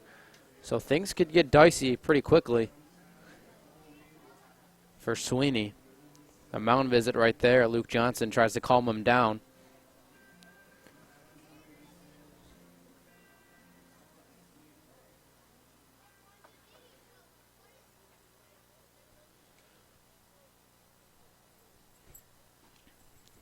Mahalik hitting from the left side. Swing and a miss there. 1 for 1. He has taken a walk, and he singled sharply to right field earlier in the contest. The 0-1. high chopper. It's going to be tough to get two. They will get one, but that's all they'll get. So Maselli's aboard. Runners on the corners with one out.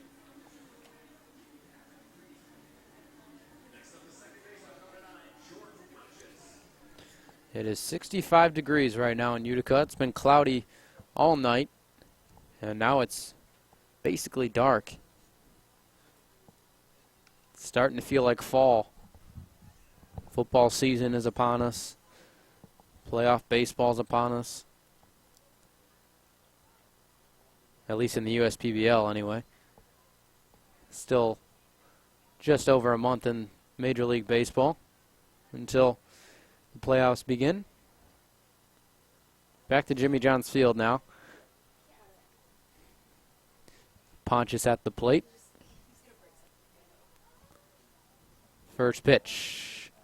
Breaking ball misses 1-0.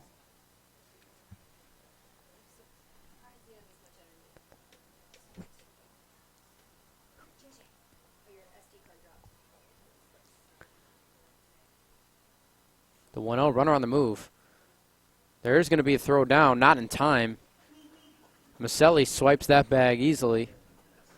And now Pontius with a chance, with a base hit, gets his team right back in the ballgame. It's 2-0.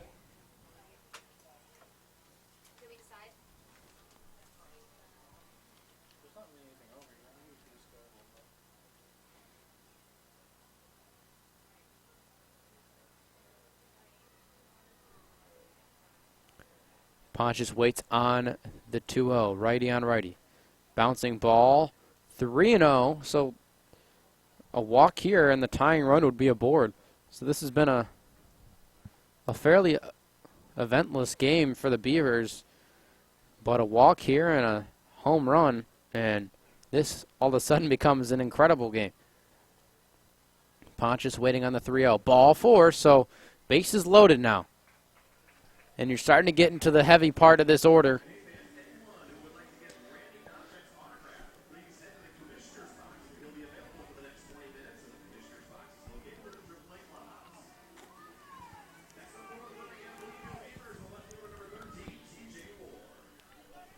TJ Ward is the tying run.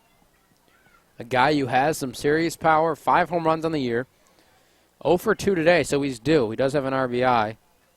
The only RBI of the game. But a big spot here. Sweeney working. Only 1 out. Fastball nearly hit Ward.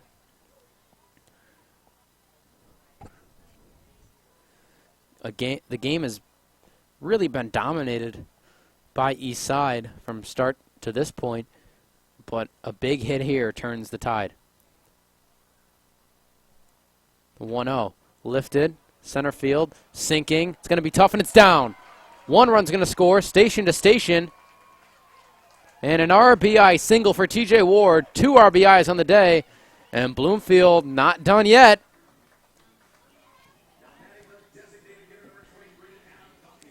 And now Adam Gauthier doesn't get any easier here.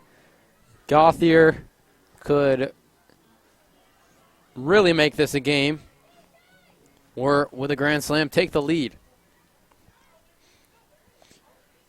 0 for 3, not an Adam Gauthier type day. You'd expect him to be due. First pitch, breaking ball, strike 1. An important one for Sweeney. Beavers began this inning trailing 5-1. I already have 1 run, only 1 out. 0-2, good pitch from Sweeney. And now you have the Beavers, one of their best hitters, in a serious hole, 0-2.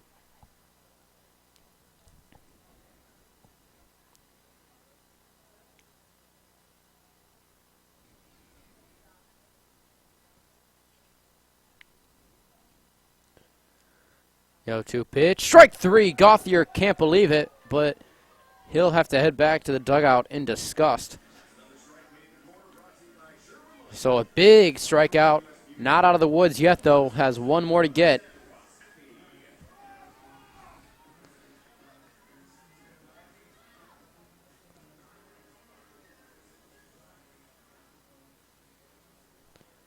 And it's Ross Haffey, another one of the more dangerous hitters in the league.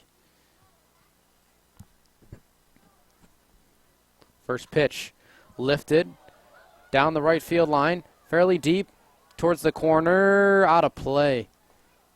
It was a long run for Guida in right, and he just ran out of room as that ball started off in the field of play and slowly sliced down the right field line until it landed harmlessly into the right field bullpen. 0-1 is the count on Ross Haffey.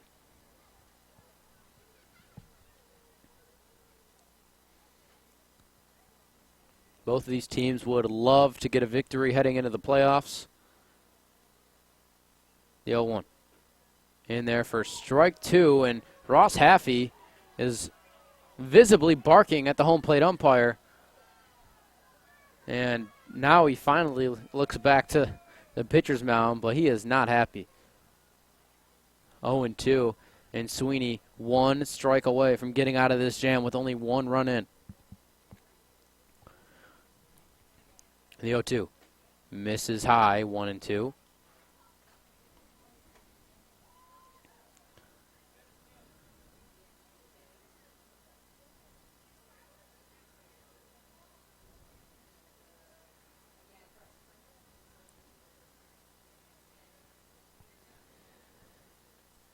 Sweeney kind of holds that ball like Jonathan Papelbon, if you're familiar.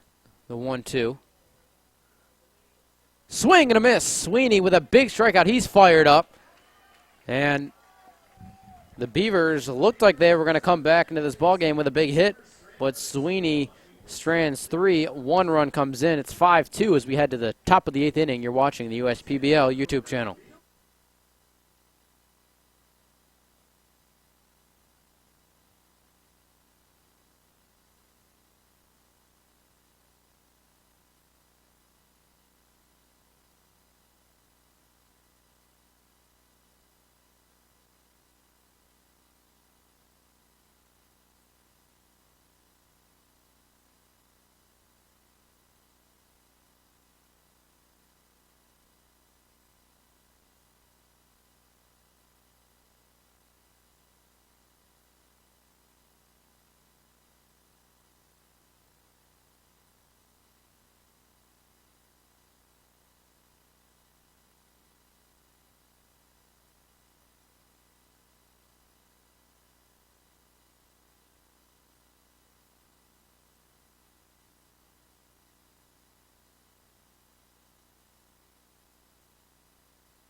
Riley Mahalik at the plate already with a double and a triple.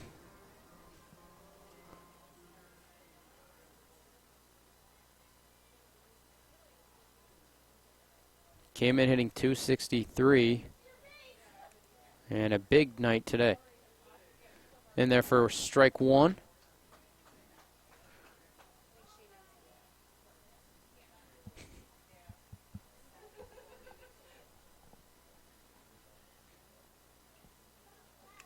The 0-1 pitch. Ooh, looked like it was low and inside, but strike two is the call.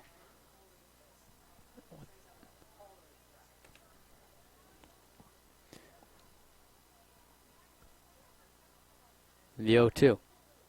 Swing and a miss. Mahalik almost feels like you have to swing at that pitch.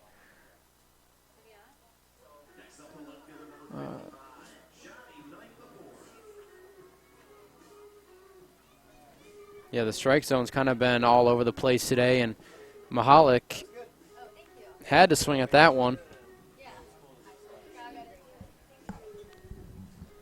So 1 out here. In the top of the 8th inning, it is big for the Beavers to get out of this inning with no runs in. And there for strike 1.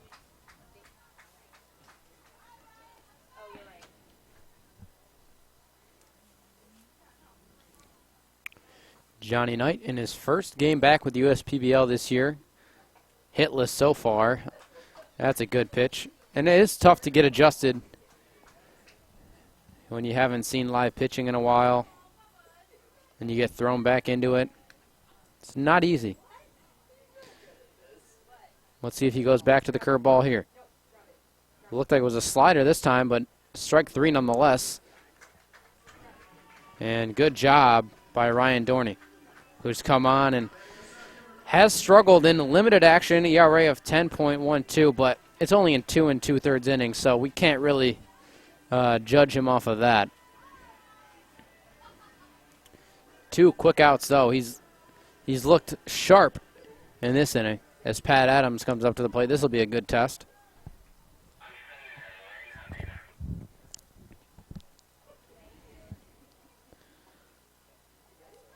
And there for strike 1.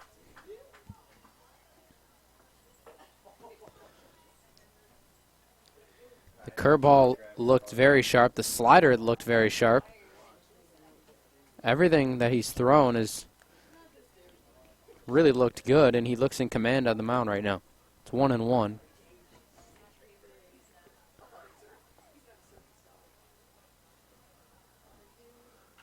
Oh, man. Pat Adams nearly took off the head of some of those Beavers players in the dugout. Not sure where it ended up, but he hit a scorcher in that direction. It's 1-2. And Ryan Dorney is 1 strike away from a 1-2-3 inning.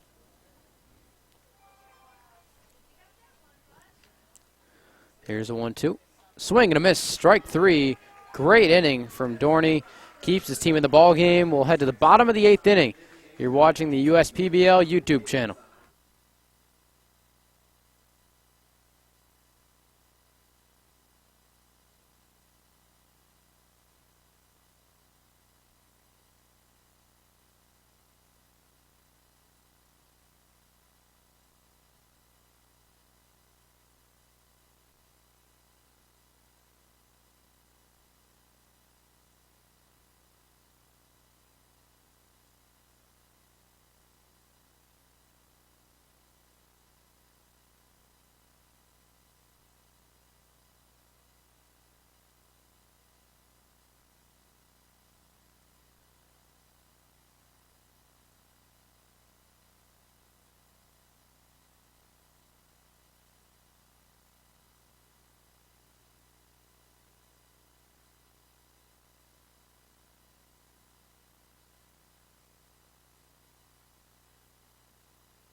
Welcome back. Nick Campana leads it off in the bottom of the 8th inning for the Beavers, and they'll face Dugan Darnell, a guy who has done great work in his short time in the USPBL, only a 1.88 ERA and a record of 1-0. First pitch popped straight up, out of play.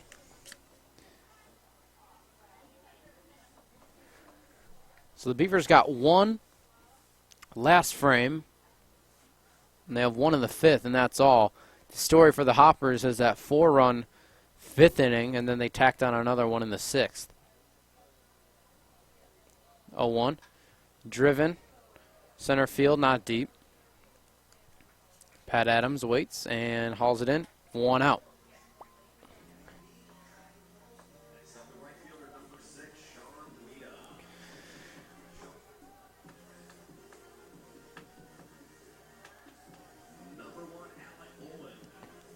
Alec Oland at the plate. Sean Guida was the name announced. He's out in right field right now, so sorry if there was any confusion there. Oland 1 for 3 with a base hit.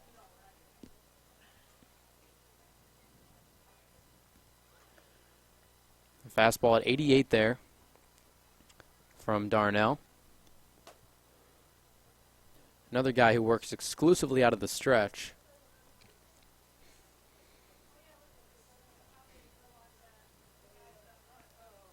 One 0 is now 2-0.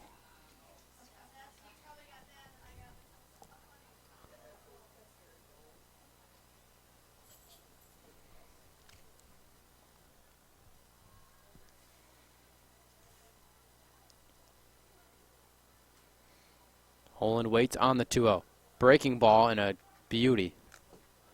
That thing froze Oland and gets back into the count 2-1. Fastball is not overpowering, but if you have a breaking ball like that, you can pitch at any level. Here's a 2-1. Another one, and jeez, that's a great pitch, 2-2. It's a very slow, sweeping breaking ball, and it just moves across the zone. And it's now even at 2-2.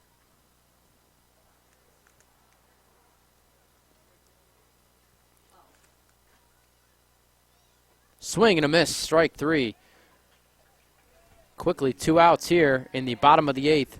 So after those back-to-back slow curveballs, you get a 90-mile-per-hour fastball. And when you get a 90-mile-per-hour fastball on the heels of 2 curveballs, it feels like 95. Looks like there's a pinch hitter.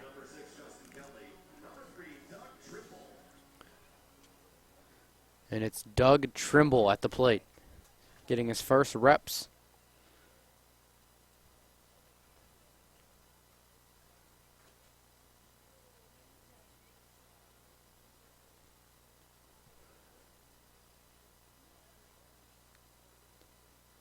First pitch is another breaking ball, and why not just throw that every time? It works like a charm.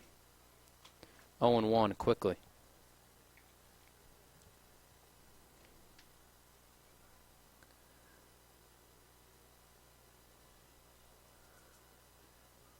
The 0-1 misses outside. 1-1. It appears like Darnell has more command over that curveball than he does the fastball.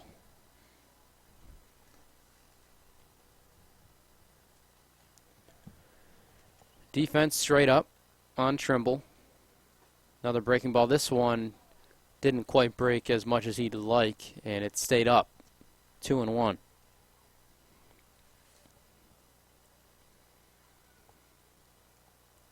Trimble on as a pinch hitter.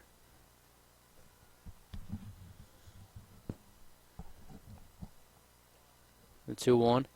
Swing and a miss. Good fastball there on the outer part of the plate, and Trimble had to swing through it.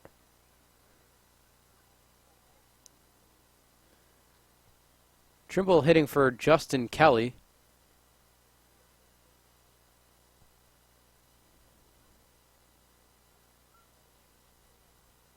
The 2-2. That will miss upstairs. 3-2. If Trimble were to reach, you go to Ordonez and then Maselli and then the top of the order. Only a 3-run deficit, as it may seem the Hoppers have dominated this game. It's only a 3-run deficit, and you're just a couple of bloops and a blast away from tying this ball game up. Dugan Darnell ready for the 3-2. Foul ball, man. That was smoked back to the screen.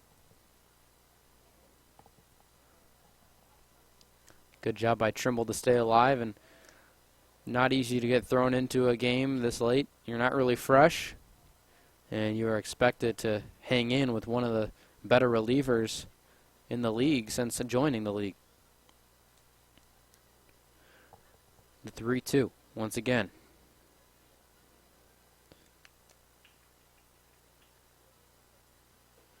Got him, strike 3. Paints it on the outside corner. And that'll do it for the Beavers. Score remains 5-2. We head to the top of the 9th. You're watching the USPBL YouTube channel.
Welcome back. Patrick Baker Jr. is in for the Beavers.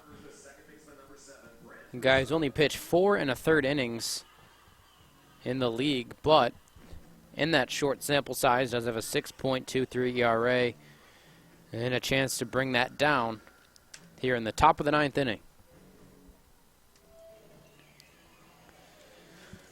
Thank you for joining us. I'm Drew Kell. As the Eastside Diamond Hoppers and Birmingham Bloomfield Beavers, finish out the USPBL season on September 1st. Only thing left to do was finish the playoffs next week. First pitch misses.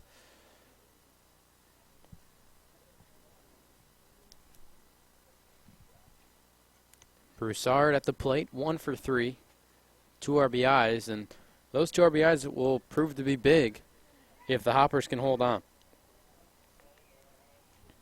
2-0.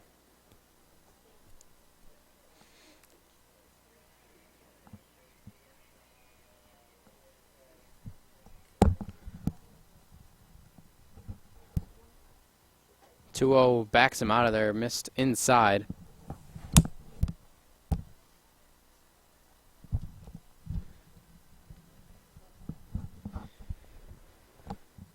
So the Hoppers looking for an insurance run, which would make it a 4-run game. Beavers looking to keep it right where it is. And the Beavers in jeopardy of finishing below 500. That's in there for a strike. 3-1.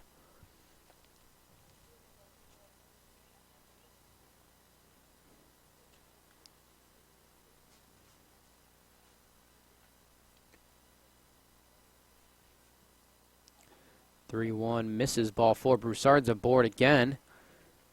The guy came in hitting 184. It's been a nice day for him. Sean Guida, the right fielder, steps up,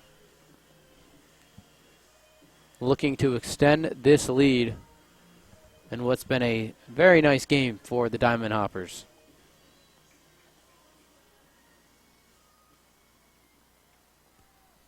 Nobody out, man on first.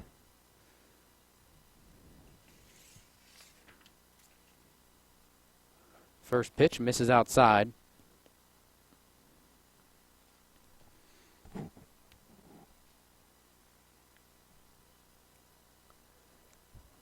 Baker Jr. works out of the stretch.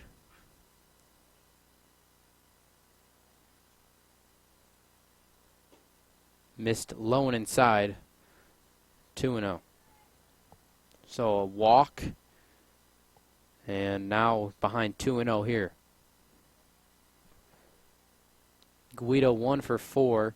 2 strikeouts. Another guy with an RBI on a base hit. It's a 2-0 again. 3-0.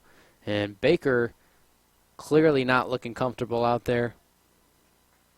Takes a moment, catches his breath, trying to get that command back. Very important to keep this game right where it's at.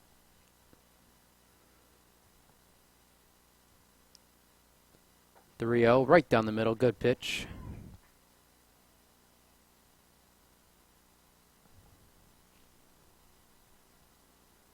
Guido was taking all the way.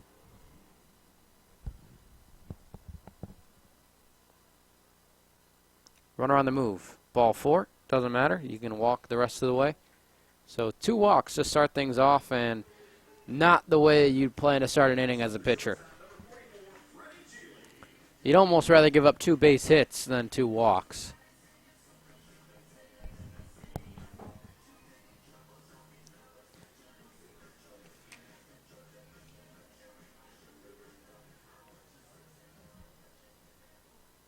Freddie Gigli at the plate. He's put the ball in play every time. Has only been rewarded once with a hit. And a hit here would extend the lead. That one lifted left field, shallow and caught by T.J. Ward. So 1 out. Gigli 1 for 5, but he's put it in play every time. Luke Johnson at the plate, the catcher.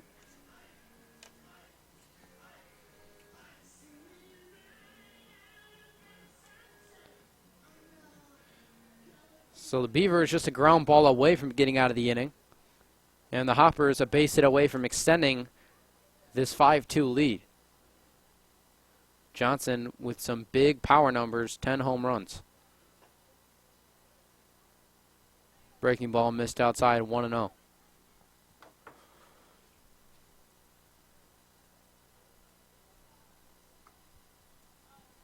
Fan appreciation night at the ballpark, last regular season game. And they've been able to watch a pretty good baseball game here. Swing and a miss. Good pitch there. Fastball inside. 1-1.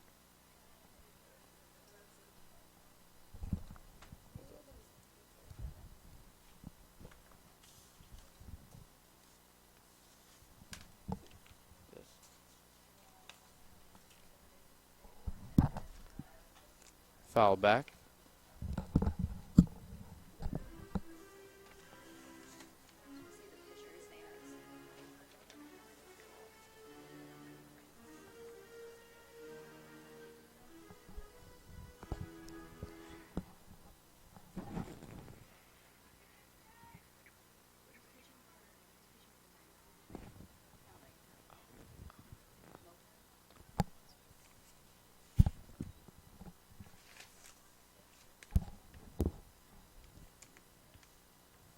The 1-2.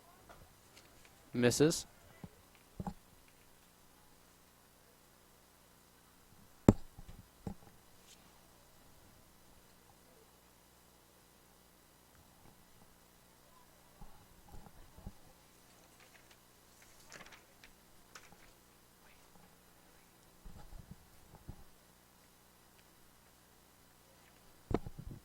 The 1-2 again. That one misses. 2-2 now.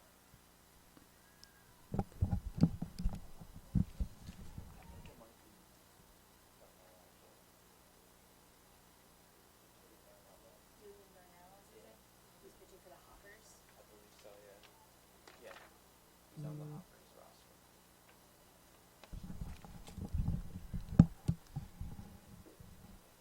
roster. 2-2 misses. Now it's 3-2.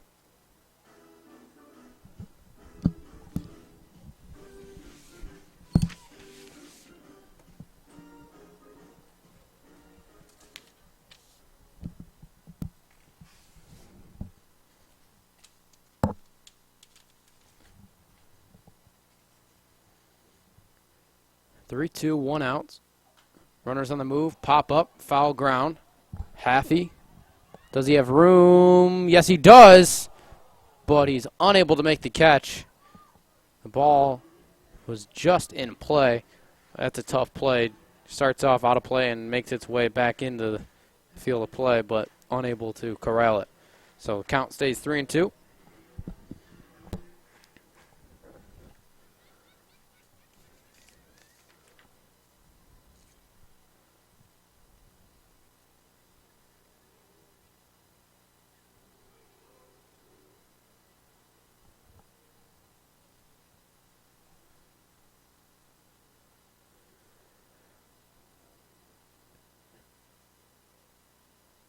The 3-2 again. Runners on the move. Ball hit high in the air. Right field. Will stay in the ballpark. 2 away. Next up, the first baseman, number 20, Zachary Gray. Zach Gray at the plate. Trying to extend this lead. Runners on first and second.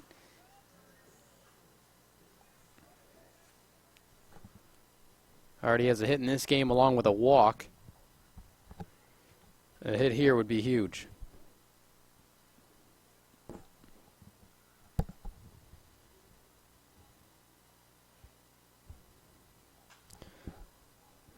That one slapped foul out of play.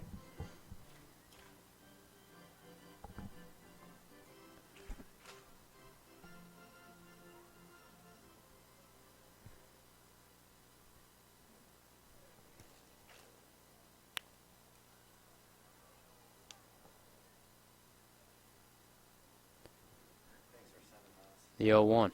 Swing and a miss. Good changeup. Had Zachary Gray out in front. And quickly 0-2 and just one strike away from getting out of this with no runs in. 5-2, top of the ninth.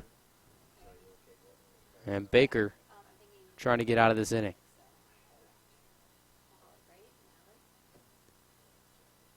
The 0-2. On the ground to short. Routine play there. Mahalik flips across to second for the final out of the inning. We head to the bottom of the ninth. 5-2. Hoppers lead the Beavers. We'll be back for the finale on the USPBL YouTube channel.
Don Ordonez will lead it off in the ninth. Last call time for the Beavers, and they will face Joey Beals coming into the game trying to close this one out with a 3.32 ERA over 21 2/3 innings.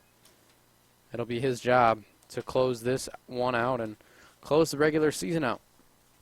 Ordonez will try to keep this game going. First pitch. Swing and tap foul. Hello. Hi, Oliver's gonna come over tomorrow. No? Oh, yeah. But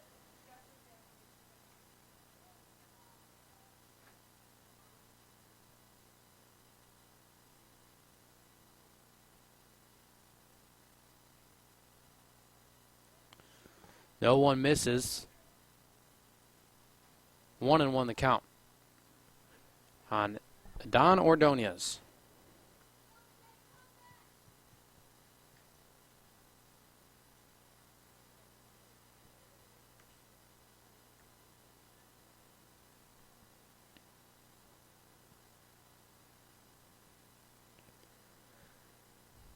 The 1-1 delivery misses outside. 2-1. You don't want to let this leadoff man get on base. Ordonez is 0 for 3 in the contest today. And just that leadoff guy getting on base just gives your team a jolt of confidence. And vice versa. If he doesn't get out, it's pretty demoralizing. This one popped up. Zachary Gray, does he have room? It will land in the stands, and someone made a nice catch off a hop in the stands. Congratulations to the fan out there down the first base line. 2-2 the count on Ordonez. If you're just joining us, the Hoppers scored 4 runs in the 5th inning, tacked another one on in the 6th to get their 5 runs, and the Beavers have been held in check most of the way. They did score 1 in the 5th and 1 in the 7th, but it could have been a lot worse in the 7th. They left the bases loaded. The 2-2 to Ordonez. Breaking ball just missed, 3-2.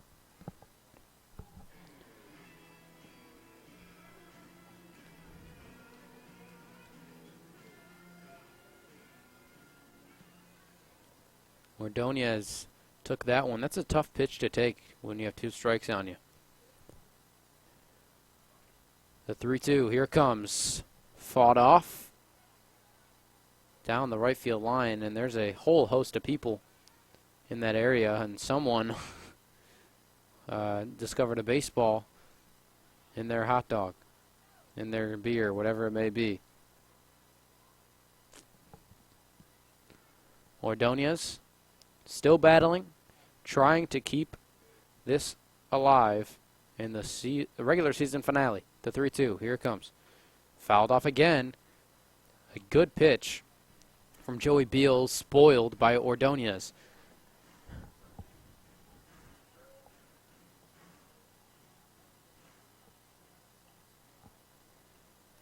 As far as I know, there's no relation to Maglio Ordonez, you Tigers fans out there. But I'm not sure. The 3-2 coming in. Breaking ball, lifted left center field. That's going to split the gap. It's down against the warning track and now against the wall. It's a stand-up double. Johnny Knight throws it in, but not before. Ordonez stands on second base, so good way to get it started. And Beals got to get it together now.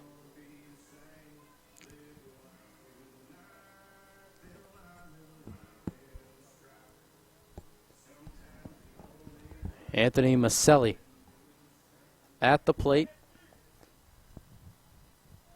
and then turns it over to the top of the order. Runner on second base, nobody out.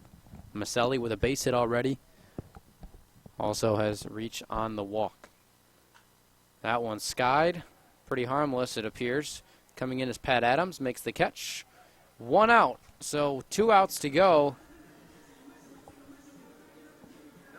in this USPBL regular season. Started in early May, and now is just 2 outs away. It's funny how fast summer flies by.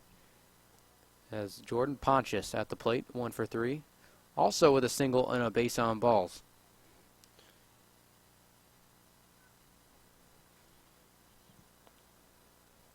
Beals works out of the stretch, breaking ball, strike 1. Man, oh man, good pitch. Some bickering in the crowd about that last call.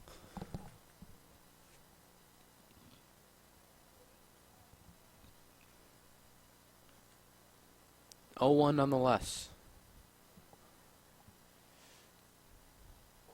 Check swing, doesn't matter, strike. 0-2. And Pontius, the leadoff man, is in a deep hole.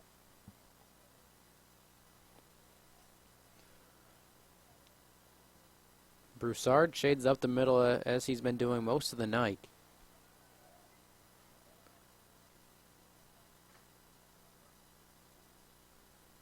The 0-2 from Beals.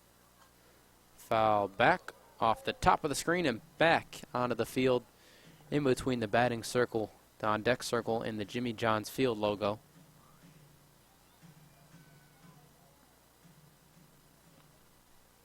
It's really been another fabulous summer of baseball in Utica.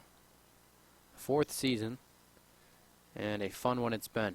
Started in 2016, and here we are closing out the 2019 regular season. On the ground to short, routine play. Gigli is going to have to hurry, and he does, to get Pontius by a step. T.J. Ward, last hope now for the Beavers, who sit at 500 right now, but with the loss that they're staring in the face, it could easily be a sub-500 season right now. Mammoths at 28-21, Unicorns 27-22, Beavers at 23-23, and the Hoppers at 17-29. And they're trying to avoid a 30-loss season. Ripped. Foul. Man, oh man, it was a bullet, but it hooked foul. Just a tad out in front. 0-1.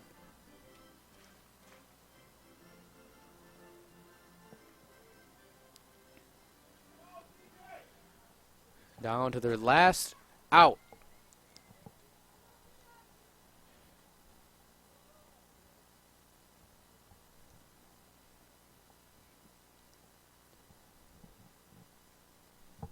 Beals looking to record a save here. And so far, so good aside from a double. The 0-1, here it is. Breaking ball. Hit a mile high. This should do it. 3 hoppers converging. It's Gigli who makes the catch to conclude this 2019 regular season. The Hoppers win by a score of 5-2. And for the Beavers, they fall to 23-24. The Hoppers improve to 18-29. Both these teams will meet next week in the playoffs. I know it's already that time of year, but really a balanced attack, a few big innings, the 5th and the 6th really did the trick. They put on 5 runs in those 2 innings, and after that, the story was really Jamon Taylor, who did a tremendous job as a starting pitcher, kept the Beavers at bay all day, and in the end, it resulted in a win. My player of the game would have to be, I'm going to look through this lineup, and I'll give you my player of the game. One moment.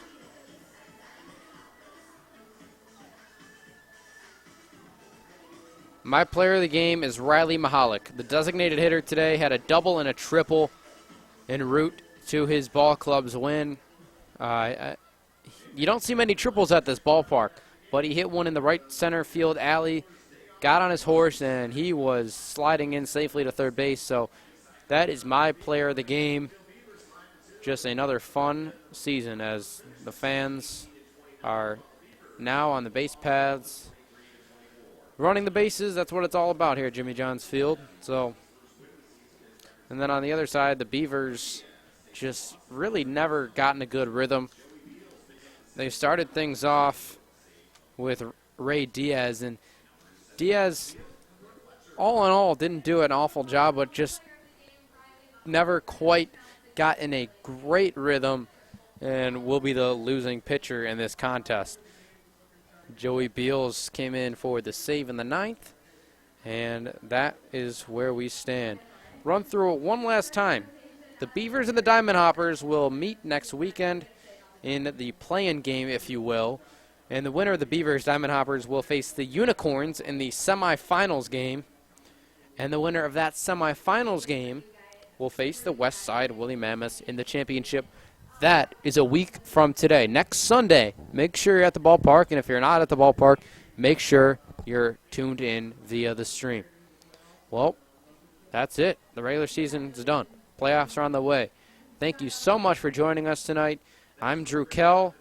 We'll be back next weekend. This is the USPBL YouTube channel.